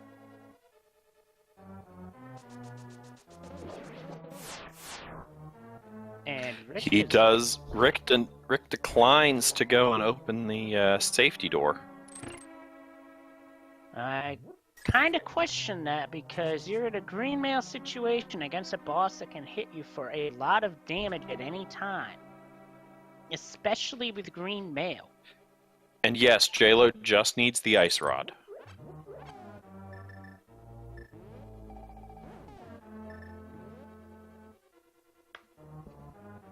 And here goes Rick into Trinex round 2. And it looks like Jaylow is making the right play.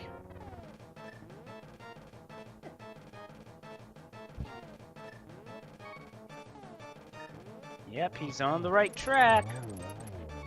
Now, interesting to note in the Trinex fight is that when part of the boss is exploding, you cannot menu. So it's important to be menued over to the correct rod. And he takes another death. Oh boy. That is unfortunate. And Jaylow is now in go mode. Good, so we have both runners in go mode. It is now a race to the finish. Let's see who can get to the end first.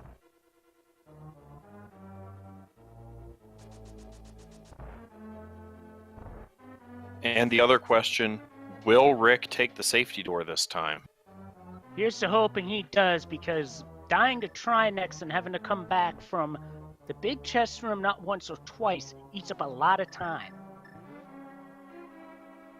Yes, it does. So, knowing that, a safety door here could save him some time and aggravation.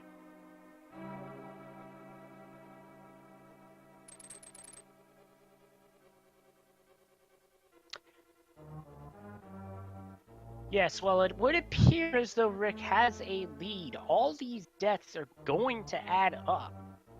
And that could prove costly if Jaylow were to rebound. Meanwhile, Jaylow is in go mode, so he only has a couple of locations to check here. Oh no, no safety door.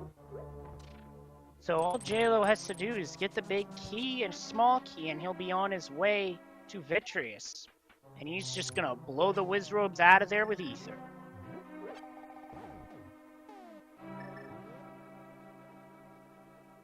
Rick going for it again, still with no safety door. Maybe this is the time he gets...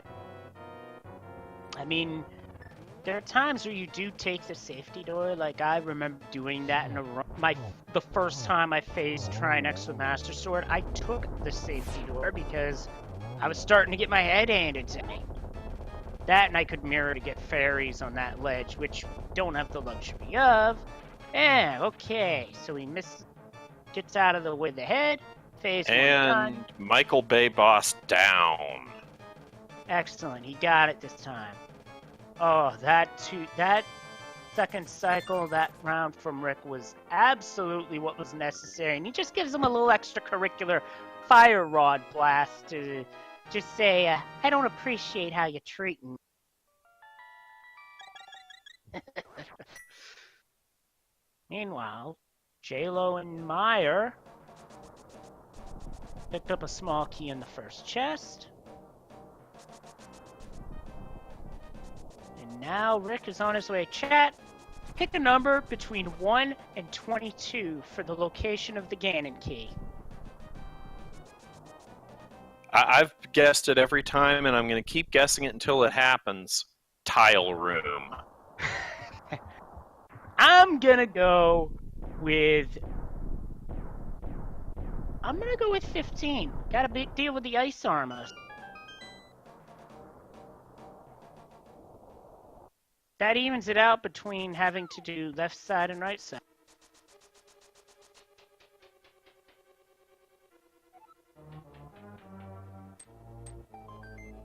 Looks like Jaylow's taking the long way around, and Meyer, no, he's not. He kind of fooled me on that one.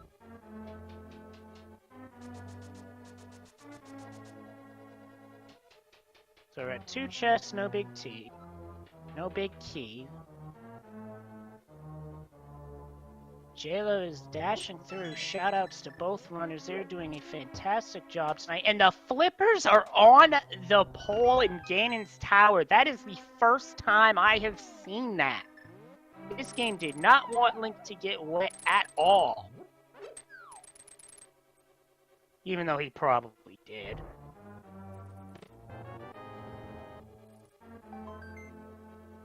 Four is a small key. 5 is a Pizza Heart. 6 is another small key.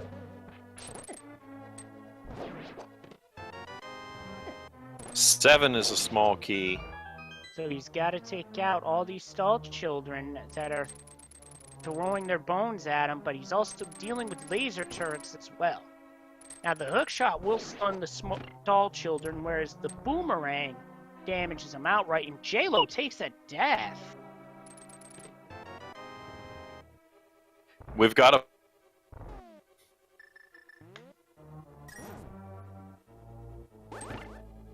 Finally, a blue mail upgrade. Where was that an hour ago? Sitting in Firebar room. Could have used that mail upgrade a lot. Both of these runners could have. Agreed. Now Rick is proceeding towards the snake room. Fire snake room, check that, and then he's off to rando room if the big key's not here. It's another big 20. Well, it was big. Well, the big part of the name's right, but not the big we were after.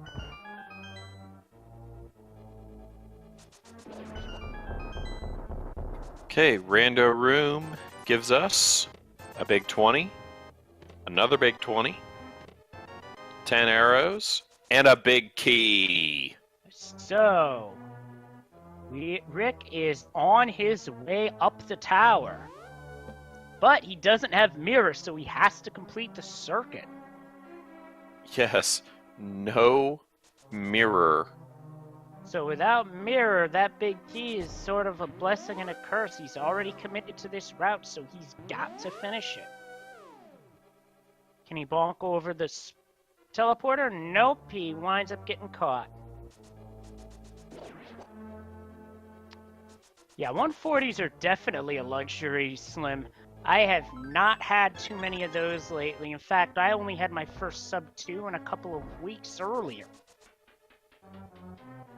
Big chest, piece of heart, fills a heart container, and he just drops a bomb to blow the chest up.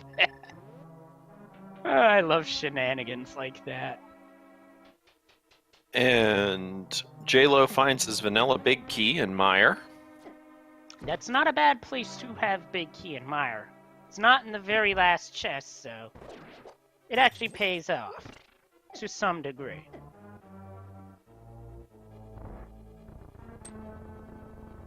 Doors open. Now, something you'll see Rick doing here is that he's going to be moving the statue, and the mimics will be moving with him. Now, what's happening is he's pressing directions on the control pad to basically manipulate the mimics while he's holding onto the block. It's a really neat way of moving the mimics in position, and you don't have to charge a sword up or anything. Yes, that is a beautifully easy strat to get the mimics where you want them. Yep, that it is. Meanwhile, as Jaylow is heading through Mire, Rick runs out of time on the switch and has to hit it one more time. Rick making his way through Gannonball Run. Gannonball Run is right before Gauntlet. If you want to stock up on fairies, that ledge that you see over there that Rick does not go for, you can bomb a hole into it and get fairies, but Jaylow takes another death.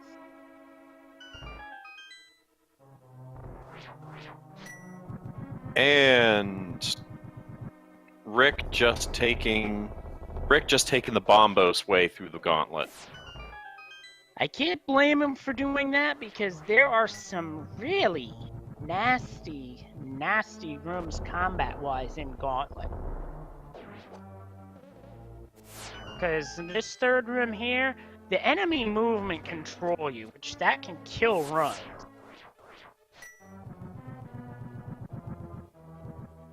So now the question is, where's Jaylow going? He's going to check Mushroom. Not a bad play there. That could pay off.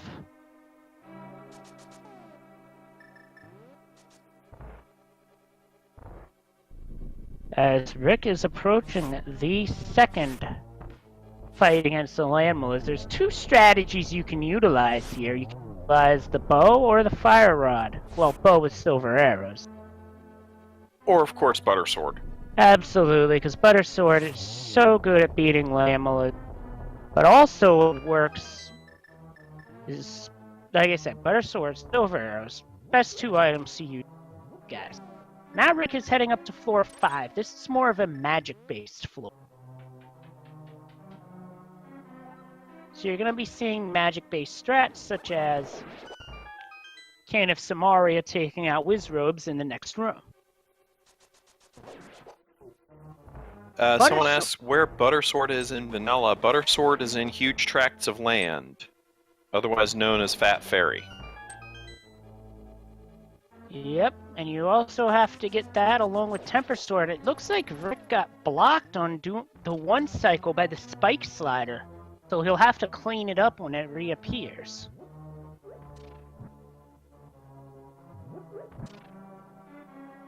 And Rick running through Firebar Room, the Firebar Circle Room. Yeah, this room can be tough, and it's on a timer as well for the door switch, so you've got to get through this room fairly quick. Now, I had one race where I pretty much got out of the room on the last frame you could possibly get out of, because just as Link went through the transition, door slammed behind him. I came that close to soft locking at that moment in time.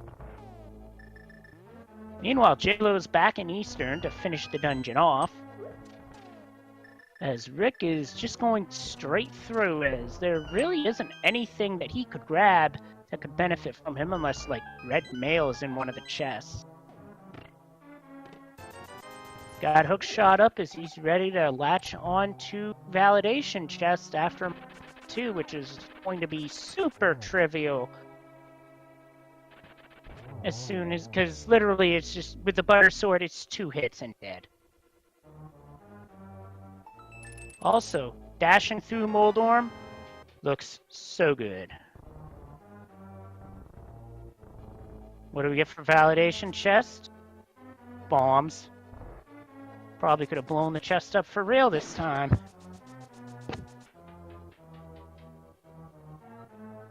And Rick heading up to Aghanim 2. Now this can be a tricky fight in itself because Aghanim splits into 2 clones that don't take damage. Only the main boss takes damage, but you can still deflect magic blasts into Aghanim. And the clones always shoot orange balls. Yep, you could still get a blue 1 or 2 from Aghanim. Double, double, double. Nicely done. Absolutely, a thing of beauty. A 3-cycle Aga 2 from AdirondackRick. That is impressive.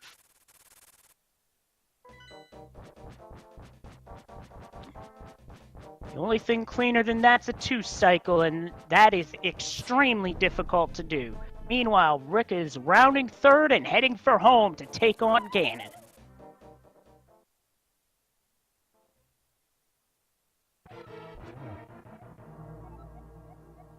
And Ganon with some Pink Floyd.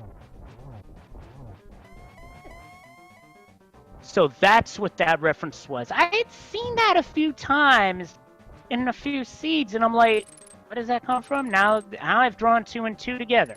Pink Floyd. Because all in all, we're just another brick in the wall.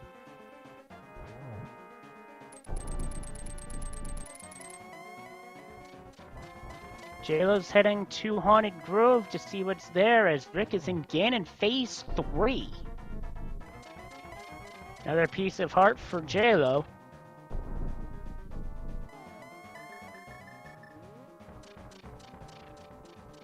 Jaylow going back to finish off Desert. Meanwhile, Ganon just going here, there, and everywhere. Yeah, that's pretty much what happens when he teleports around. The RNG elements of this fight were reintroduced in a recent edition of the logic after being absent for some time. Doesn't nice get torque split. Double.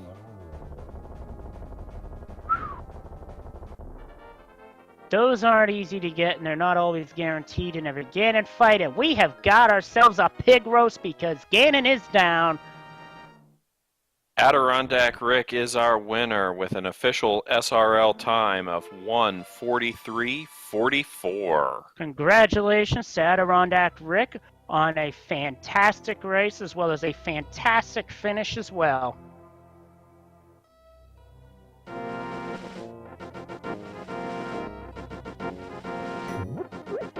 That was very nicely done. Absolutely. That was a beautiful double, too. Absolutely. That was a brilliant seed. That was well played by Rick all throughout. Even with the death, still just kept back up and got right on going. Same with Jaylow. Both players got right up after taking death after death after death, which is a true testament to how these players do not give up. That's the important thing with this, is to not give up, even when things aren't going well, because hey, you can still get back up off the mat and just keep right on going. Fall down 7 times, stand up 8. And welcome, AdirondackRick. Congratulations. GG, sir. Well, thank you. I wish I had about 10 minutes back where I was against Trinex and Turtle Rock, but I think it was a good effort. That it was, absolutely. Trinex can be brutal at times. Especially with green mail.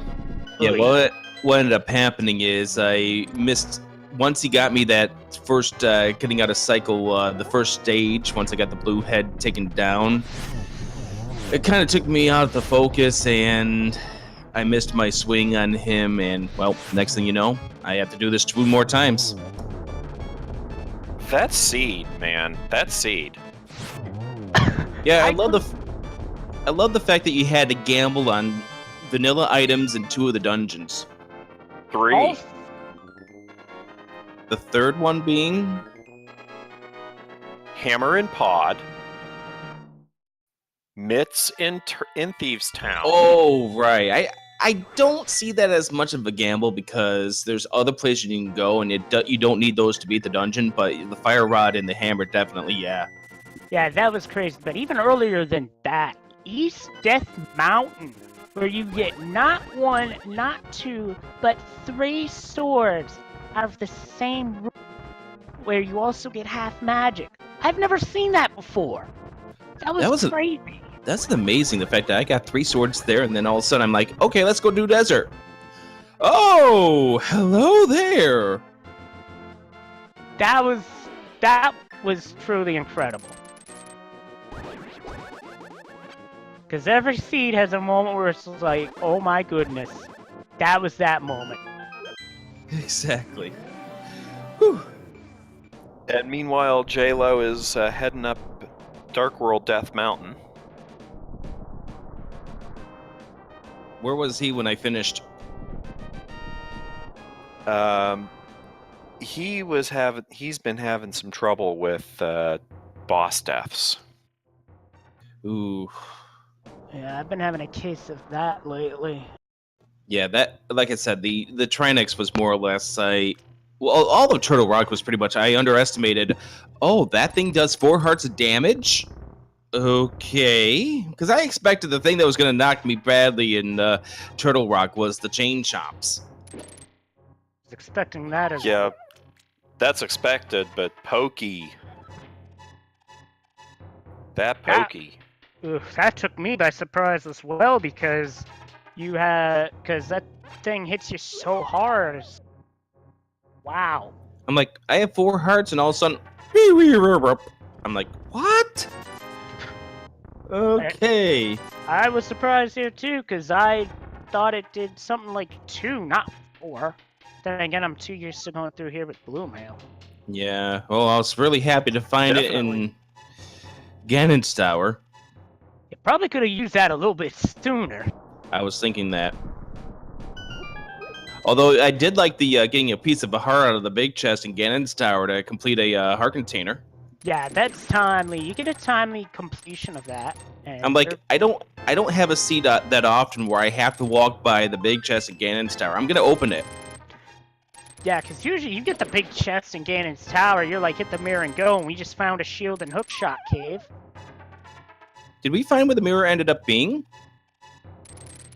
We have not found the mirror. Could have been somewhere else in Ganon's Tower.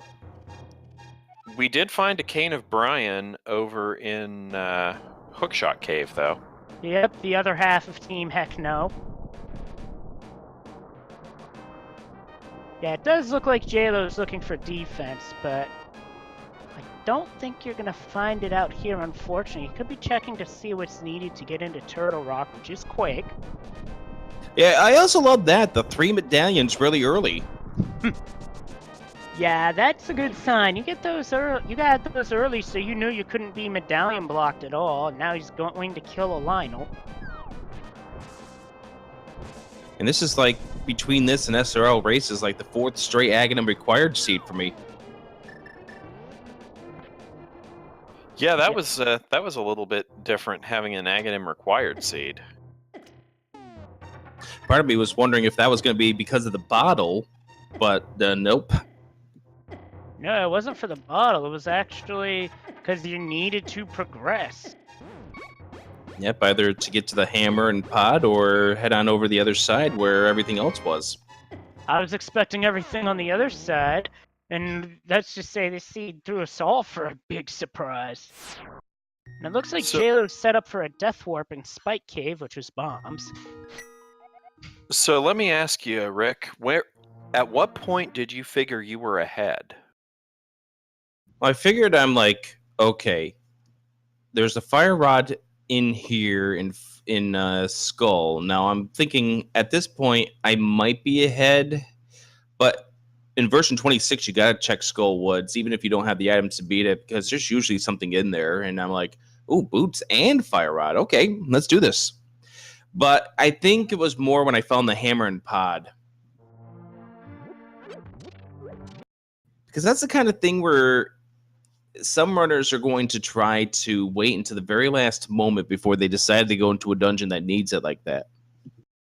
Yeah, once you jumped on it, you were literally in the driver's seat at that point. Well, I was in the driver's seat, and then all of a sudden Turtle Rock says, "Slow down, buddy." Yeah, Turtle Rock really waved the caution flag on you. Yep. Like I said, I was just like, oh no, please stop, please stop. I mean, I'm trying to calm myself down while I'm going through that, because the last thing I need to do was to blow a lead. Wow, 348 on the item menu. Spoilers, I know, but jeez. That's an excellent menu. And all that's considering the fact that I had to do extra menu, I mean, because of the deaths in Turtle Rock.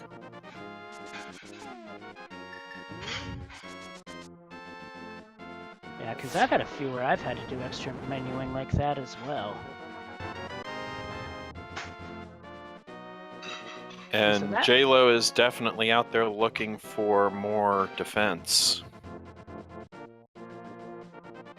So I'm looking at the Group H standings at the moment. And this was your first race, Rick?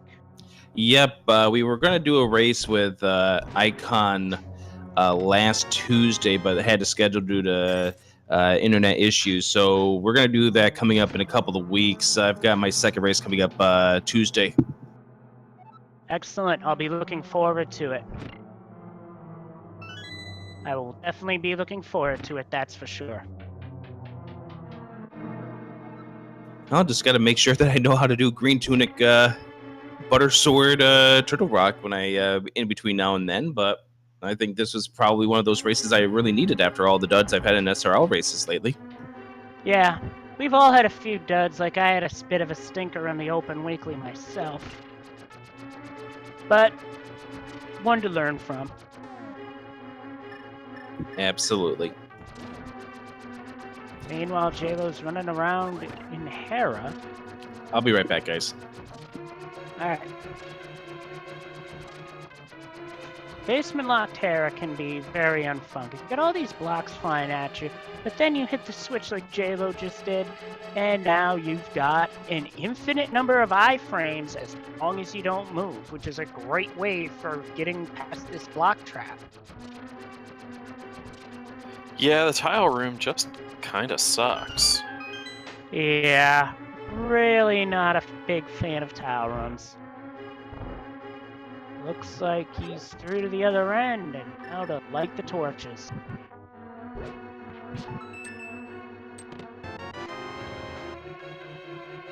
But no mirror means gotta walk out, and that's just a drag. And you have to hit the switches along the way too.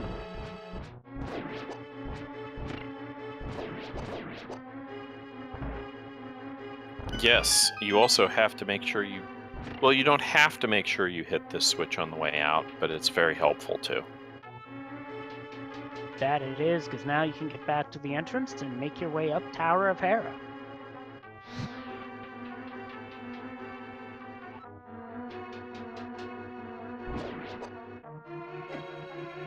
Not going up Tower of Hera disappointed me. I so badly wanted to go up against Moldorm again.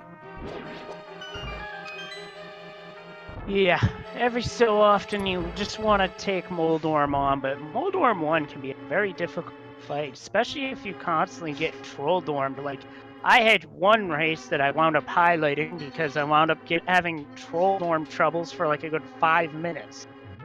Yes, but especially if you've got after that cave in East Death Mountain.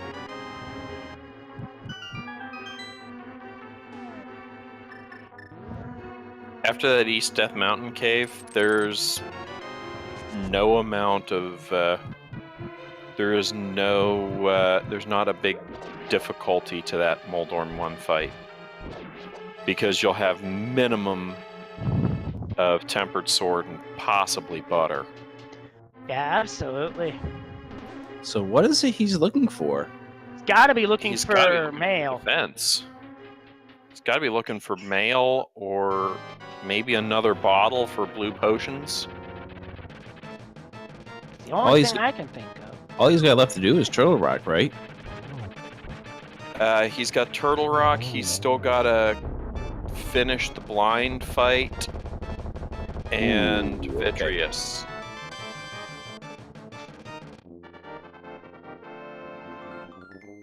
So he did find a bottle in there. That's good to know, because now he'll be able to put a potion in it and knock out some of these bosses that was giving him a lot of trouble.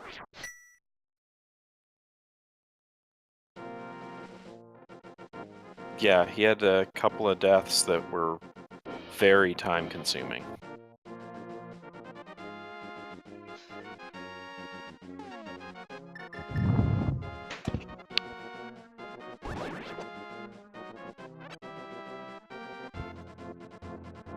So it looks like, judging by this, I'd say he's heading into Turtle Rock.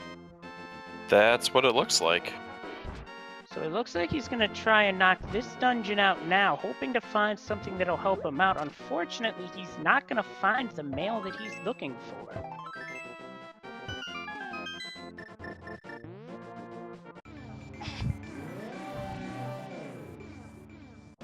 He's not going to find the mail he was looking for, but is he going to find the droids he was looking for? That's a very good question. But we never got a look at Laser Bridge, so knowing the situation that he's in, he could check Laser Bridge anyway. He has the Cane of Burna, which would make checking that perfect. How about that place for the flippers on the torch? In Ganon's Tower of all places. That's the first time I've seen that, honestly. Yeah, that was odd. Required. Yeah, and the only way that happens is if you don't have to head into Ice Palace, Swamp, and you don't have to fake Flipper at all.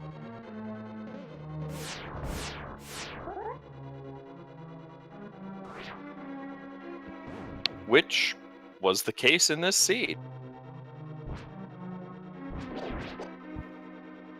That it was. You don't typically see seeds like that, but... I loved seeing Ice Palace as a pendant. I would have liked to have seen Mire as a pendant, and Turtle Rock as a pendant. Yeah, if you can get all three of those as a pendant, you have a chance at a really good time, especially if you don't have to go into those, as I'm seeing something with the layout. I'm not sure.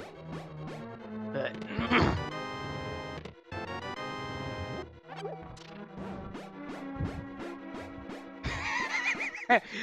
no, Slim Kirby, I was just wondering the same thing, actually.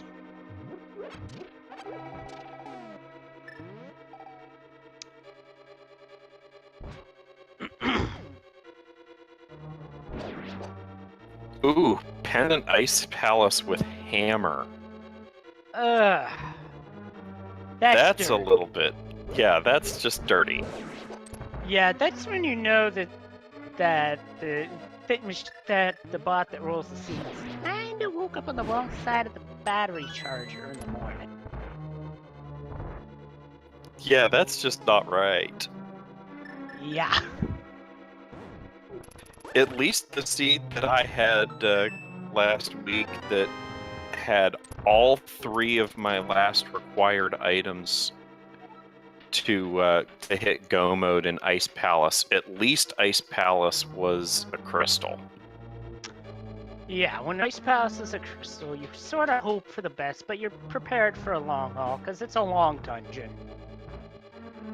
And you've got to be prepared for various items and various situations. Like, you could even have a seed where the darn thing just wants you to beat it the way the developers intended to you, and to me that's dirty, because I've gotten used to using Cane of Samaria in there for so many years.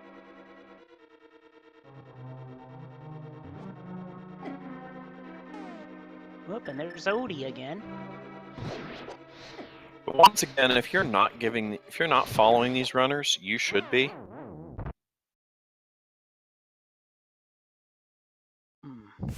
That's a tough bomb jump to learn, Zelnus, and I'm still working on it as Jaylow takes another death. Yeah, you don't think those skulls do that much damage, but they do. Everything in Turtle Rock just kicks your butt. Well, Turtle Rock was designed to be the dungeon that makes you realize that blue mail ain't all that great. Even so, it is very helpful.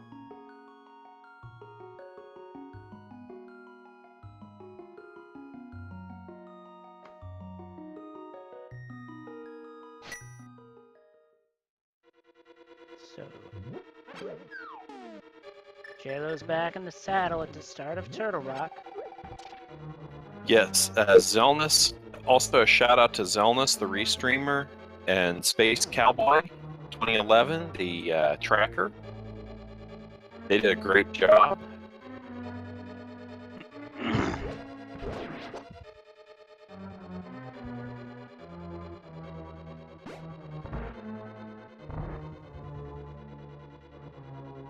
Thankfully, when you go back through the chain chomp room and the chest is already there, you don't have to worry about it. You just have to avoid the chain chomps, get down the stairs. Yes, it is so much easier when you've already been through that room once to get through that chain chomp room.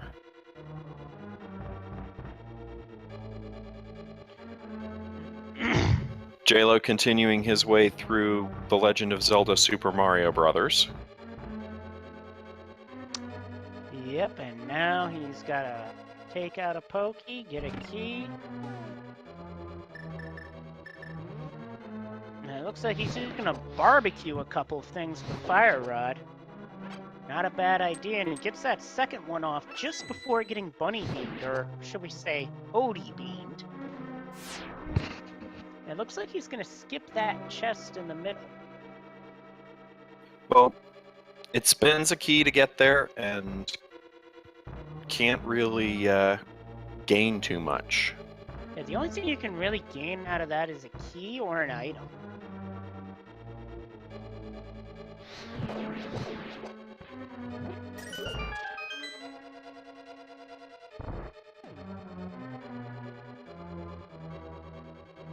Heading over to open up and pick up the big chest. Yep, that'll also give him a checkpoint. Which is Rick, we were wondering multiple times why you didn't take the safety door at the end of Laser Bridge. I really should have after that first death. I just wanted to blitz right straight to try and exit. I didn't think with the butter sword in hand I was going to have any issues, but obviously it turned out to be against me and cost me a little bit of time. Yeah, they say that defense wins championships, and in this case, defense definitely saves time, even though offense definitely helps. Looks like Jaylow's looking to get some more health. Yes, there are a couple of fairies in that room up above there. Yeah, it's finding all the enemies to get into that room, or into that space rather, that can be a little time consuming.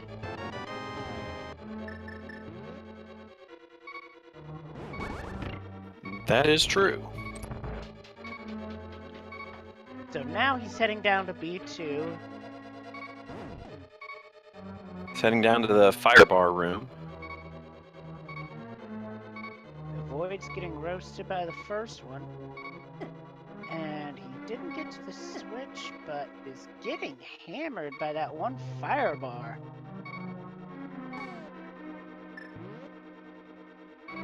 I'll tell you, Rick, you use the same strategy I use in this room. Hook shot. Yep. Although Jaylow here using the Cane of Burna strat. He's It's going not to bad. hook shot. It's not a bad And strategy he to use. mistimed it, takes the death.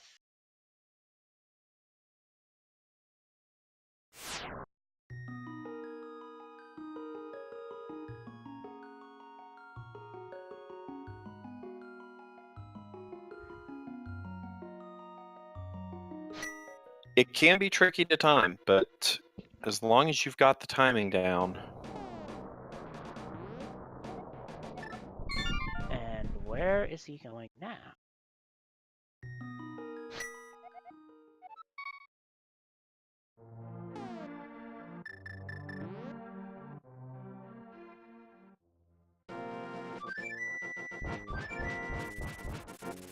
Taking a guess, I'd say he's getting a potion, and that he is. I can't say that's a bad play. Absolutely not. He's buying a green potion, drinking it right away to reload on magic. Talk to the assistant to reload your health, and then get a blue potion to have something in reserve. Now he's got 3 ways he could go here. Does he go to Thieves Town? Okay, I was wondering which way he was going, and it does look like he's going to Thieves Town. For a second, I thought he was teasing going to Mire. It's checking Sick Kid. That will yield a single rupee.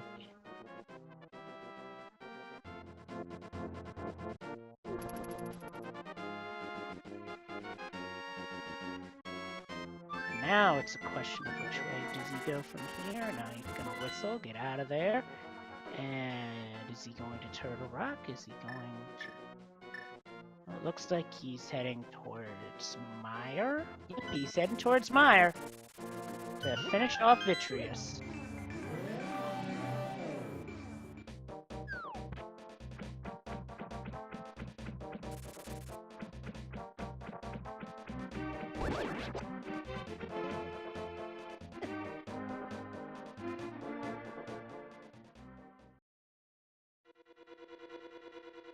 I think he's just hit some tilt, and We've all been there. yes, we have. I've had a few seeds that have tilted me, and then I've just taken a bit to just calm myself down and then get right back in the saddle. Being on tilt is never fun. It's just you gotta try to get your composure back, and that's why I was trying to talk to myself down when Turtle Rock happened. Because otherwise you're losing control of the race and you're gone. Yeah, you gotta be able to keep your composure in these races. That can be a challenge at times, believe me. I've dealt with anxiety issues and I've let things get to me in the past that I shouldn't have, but for the most part, it doesn't affect me now nearly as much as it did when I was growing up, and that's a plus. These races, gotta regain composure. Just... Yep, it's all about not letting. It's like golf. It's not about how good your good shots are. It's about how good your bad shots are. Yeah, and I hit a lot of bad ones on the golf course, let me tell you. Oh, and for those wondering in the chat, silvers do not damage Trinex. It is just the fire rod, the ice rod, and then the hammer or sword.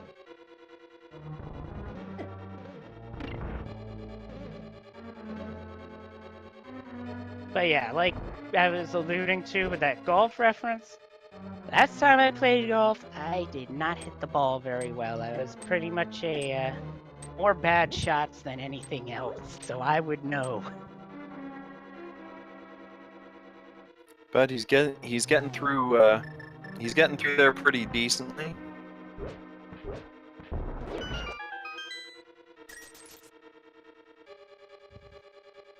Yep, that he is, and he's almost at Vitreous, which is silver arrows should not be. I'll tell you a silver arrow Vitreous fight. That a well executed silver arrow Vitreous fight does a beautiful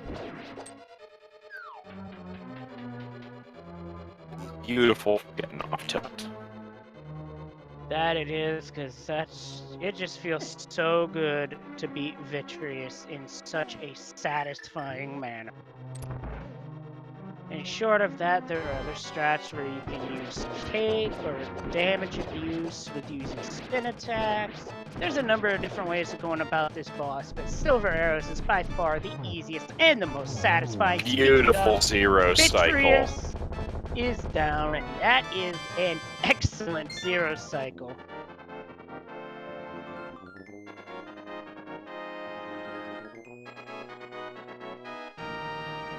That was as good a Vitreous fight as I've seen in this tournament.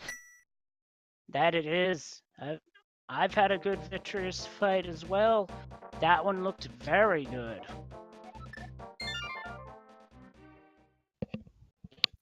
And unfortunately, with no mirror, he's got to keep saving and quitting. Yep. That's one of the pains of a mirrorless seed, is that you have to do a constant stream of save and quits to get around. It's the only way.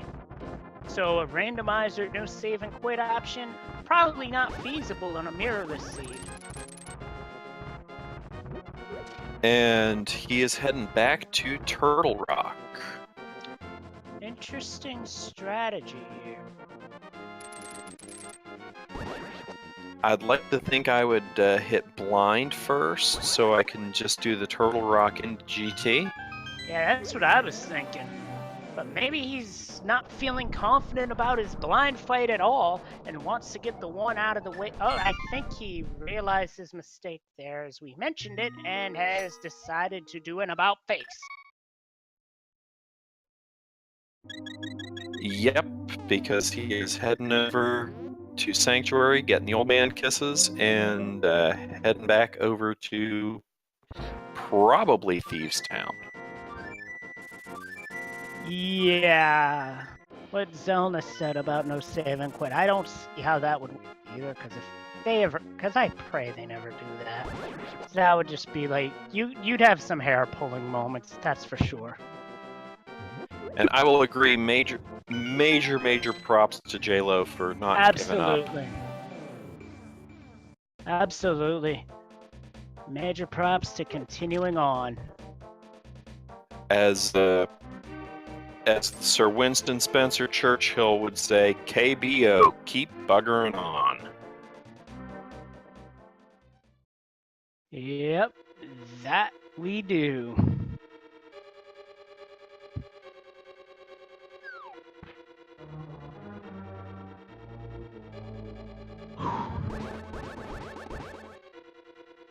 So as Jaylow heads through to get to blind.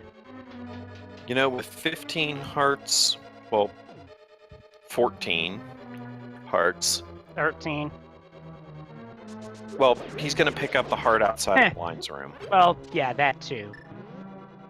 But he's also got Cane of Burner. Now, if you're looking for an easy, cheesy strat to get through blind, just break out Cane of Burner. Behold the power of cheese. Yep, behold the power of the stinky cheese emotes. Because that's pretty much what this is, the stinky cheese way of beating blind, but hey, if it gets you past the boss, then go for it. You know, in one of my former careers, we had a saying, if it's stupid and it works, it's not stupid. Absolutely.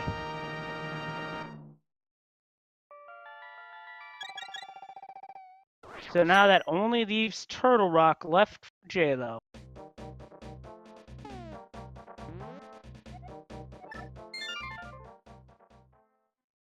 Which we get one more save and quit.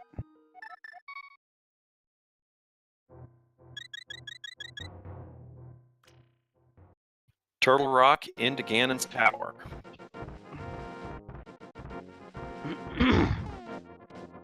Absolutely. Now, I'm sure I mentioned earlier, I'm not an open player, I'm a standard. I just play the standard version. I started Rando with the standard version, and then I decided, let's give open a try, see how it is. I found it to be an interesting enough challenge to continuously play again and again. And yes, it can be fun, but it can also be very challenging at times. Yes, I've seen some no sword for quite a while series that just that are the reason that I don't want to play open. Yeah, in fact, I ran into one of those seeds in my first race where I wound up going a while without a sword because the sword was in Eastern and I decided to go a different route. But at the same time, I also got a blind kill that was pretty memorable for me. Because ironically, I pulled a practice ROM, practiced the hammer kill on blind earlier. So I had an idea of what I was doing, but it was still pretty close. Well, as Jaylow heads up to Turtle Rock.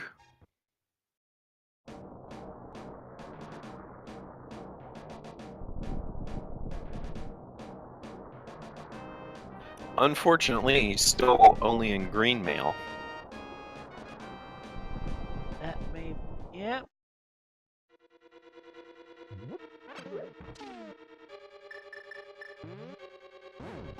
In the meantime, have a look at the road ahead for what's next for the tournament.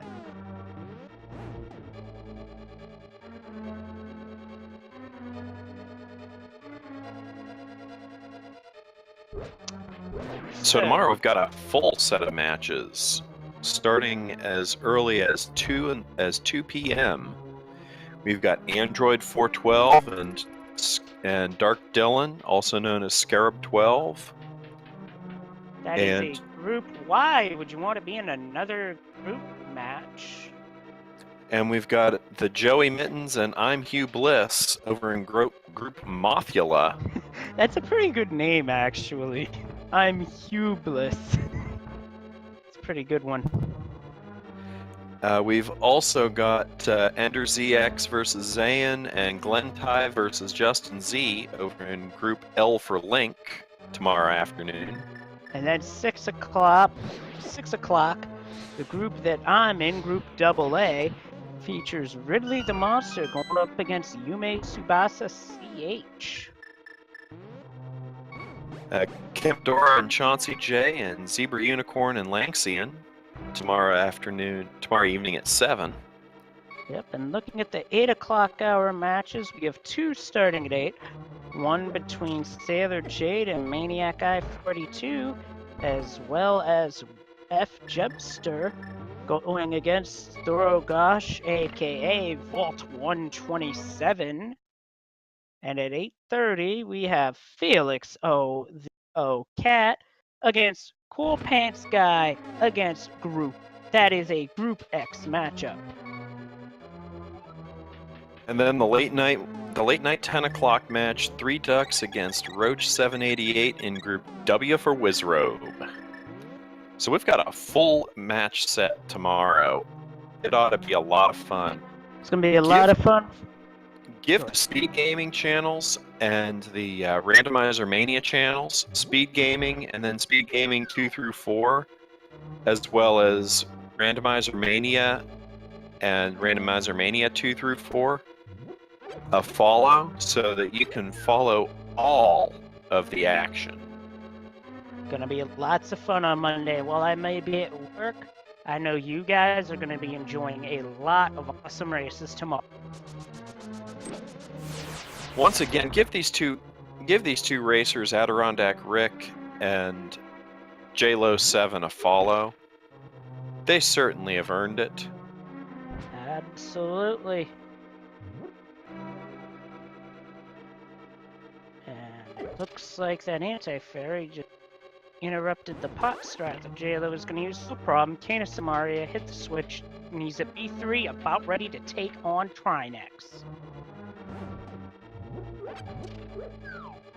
Even though he's only got green mail, he's got 14 hearts going into this fight. He should be able to clear this with little problem with the butter sword. And that's one head down, but unfortunately he can't menu over while the head's exploding, so he has to wait for that animation, then menu to Fire Rod.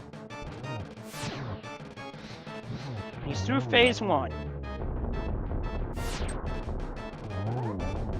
You know, we hear this called Michael Bay boss because it's about 5% plot and 95% explosions. That definitely makes sense, because there is a lot of explosions, and that explosion creates a bit of lag, and he's through. First try, nicely done. Nice, clean Trinex fight. With that crystal, he's set to head to Ganon's tower.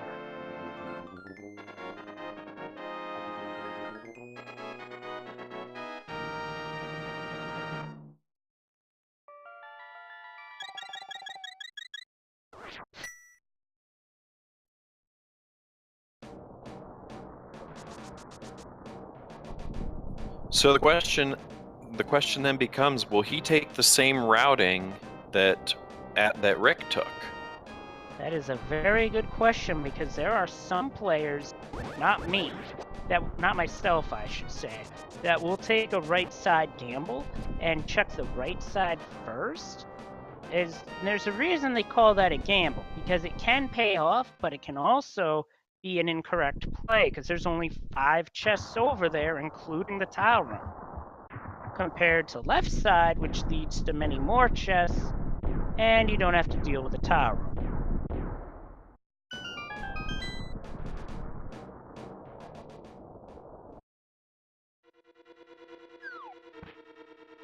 I was going to say, it looked like he was just going pure left side, but he does go down the right side chest to check that first room. Not a bad idea to check these 2 chests on the right, because it's a piece of heart and 5 rupees, so you won't be able to play a right side play unless you spirit a key over. Bit of a pain in the rear, to me at least.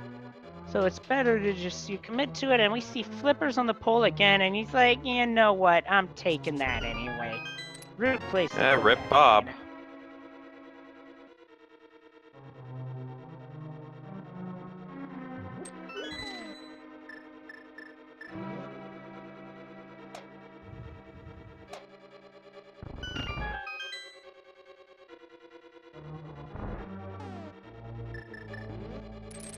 Heads up into the room above the hookshot room. Yep, and he's just not even gonna deal with the stall children in the way. He's just gonna blow them away with ether, but he's also gonna find a lot of keys.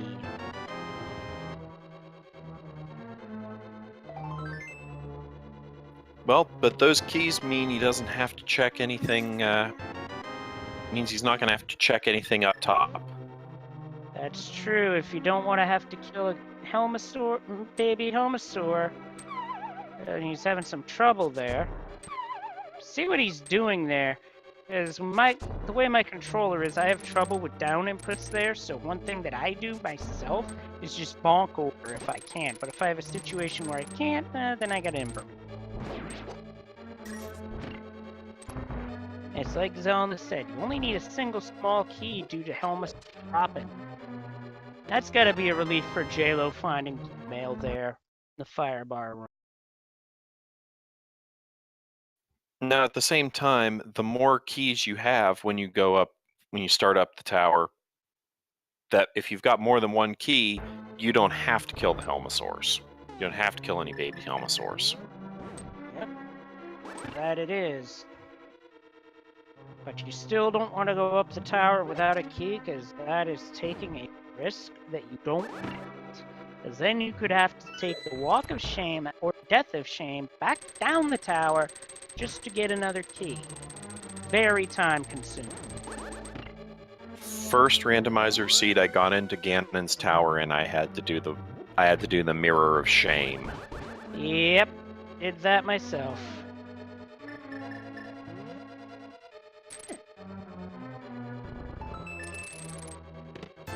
Now to randomizer room. That'll be where he'll find the big key. But he'll also have to find his way back around due to no mirror. That is right, we never did find mirror in this seed.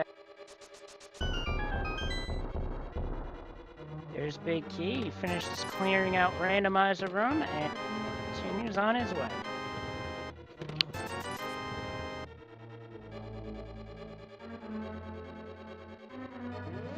Now, I wonder if he'll remember that he can skip Ice Armos.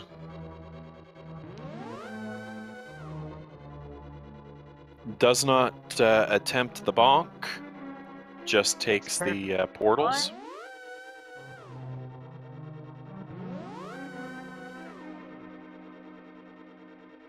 It doesn't look like he's might be looking for something, but he gets the bonk over anyway, then he just steps right off.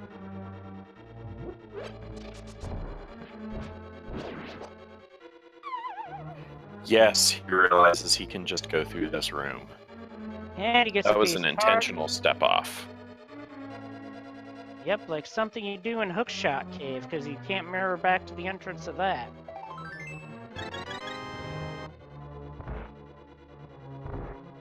He's heading on up, floor 3.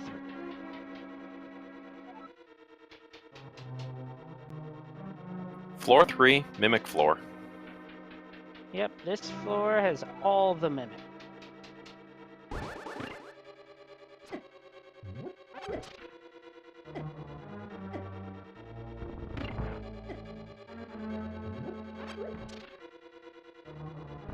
And he chooses to use the sword strat.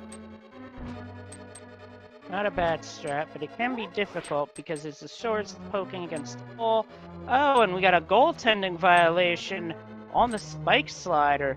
Unfortunately, we can't count the shot, though.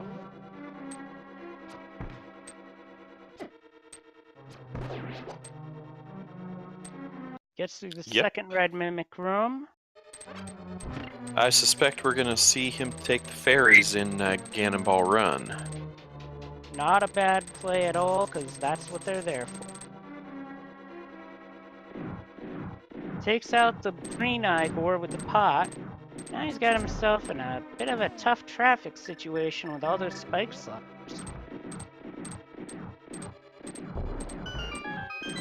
Get into Cannonball Run. And he is going to take fairies. Not a bad play at all. Got them both, which has filled his health all the way up to max, which is excellent for... And here we go.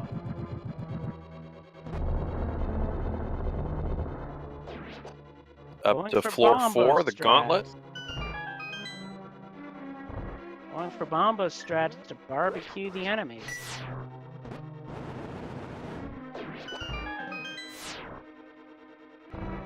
Well, I think that's the right play. Second room drops the ether medallion. Stalled children just get put away. Now you forgot to switch back to Bombos, which is going to freeze the enemies in place. From here you can break them with a hammer, And with Randomizer, that randomizes what drop they are. You saw he had a full magic refill in the previous room, so not a bad play to go back and get it before on. It's almost never a bad play to get a to take a full magic drop. Switches back to Bombos, but does not need it for 4. Room 5 just lets it rip. See, that's the room I always bombos, because ice physics. Yeah, ice physics make the end of Gauntlet a bit unpleasant, to say the least. But now he's into the second Lamela fight, and he's going for the silver arrow strike. Switches to silvers. Manages to get 1 on the first cycle. 1 on the second cycle. Can you make it a 3? Nah, he got shot. Sniped by the turret. Yeah, that turret is rude. It's just like... it will literally eat up your attempts at trying to get quick kills with either of the ranged option. And he got him.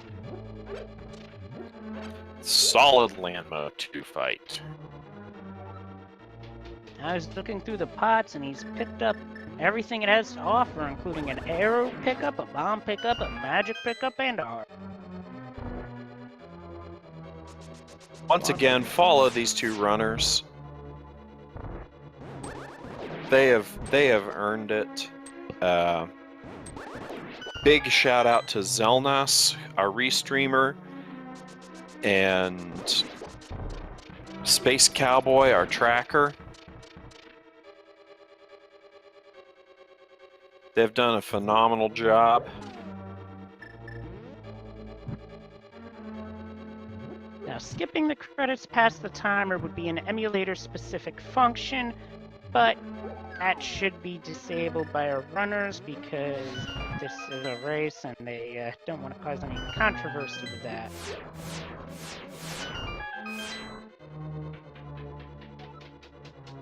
It's through 4 or 5. Follow Speed Gaming. Follow the other. Follow the Randomizer Mania streams. All of the tournament, all of the tournament matches that are streamed will stream on those 2 channels. Well, those 2 sets of channels. Another recovery heart picked up in Ganon's tower. So it looks like the red mail was either right side or elsewhere.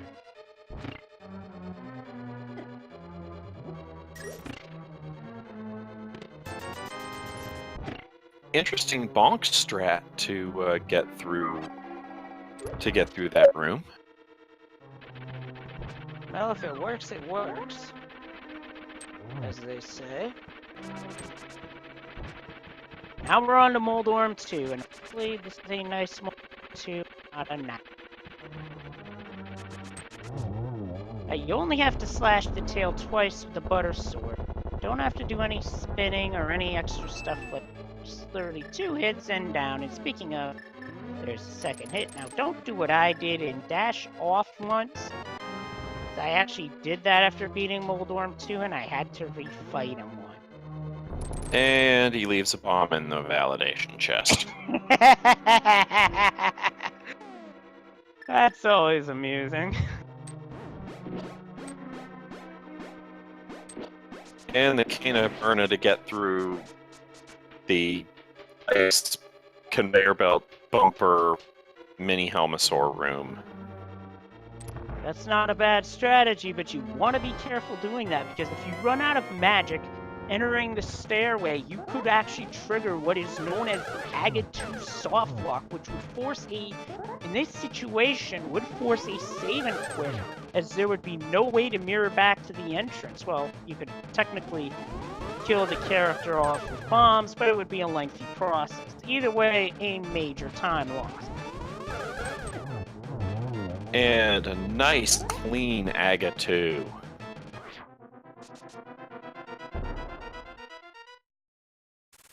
Thanks for that bit of info, Rick. I did not know to do that for SNES 9X.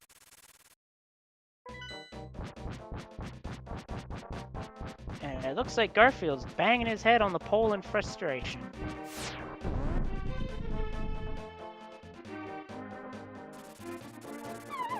And anyway, for Jaylow, here, Ganon. So it looks like we are not going to have an interview with Jaylow after the run. So as Jaylow fights Ganon, we'll start to wrap this up. So far, so good with Ganon. I can see what he's doing with the Cane of Burnus strat. Normally, if you'd have a choice between this and the cape, I would suggest the cape. Because the cape will not lag your game in the manner that Cane of Burna would.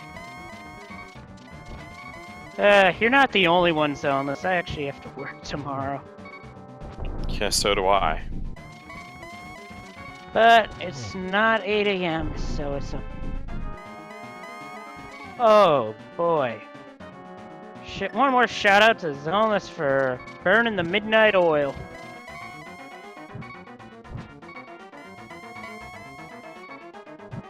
Restreaming this awesome race. Oh, okay, that was wicked close. He almost got knocked down the pit, and that would have been very bad. First hit on the pig. There's number 2.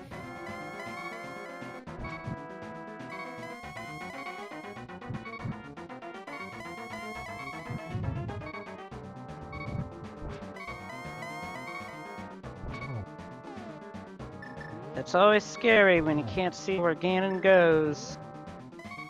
Just missed the stun hit there. You got it there. That's 3. That's 4. That is bacon and a dead pig. And Jaylow finishes with an official SRL time of 2:36:31. And that brings a wrap to this race. Congratulations to AdirondackRick on the win.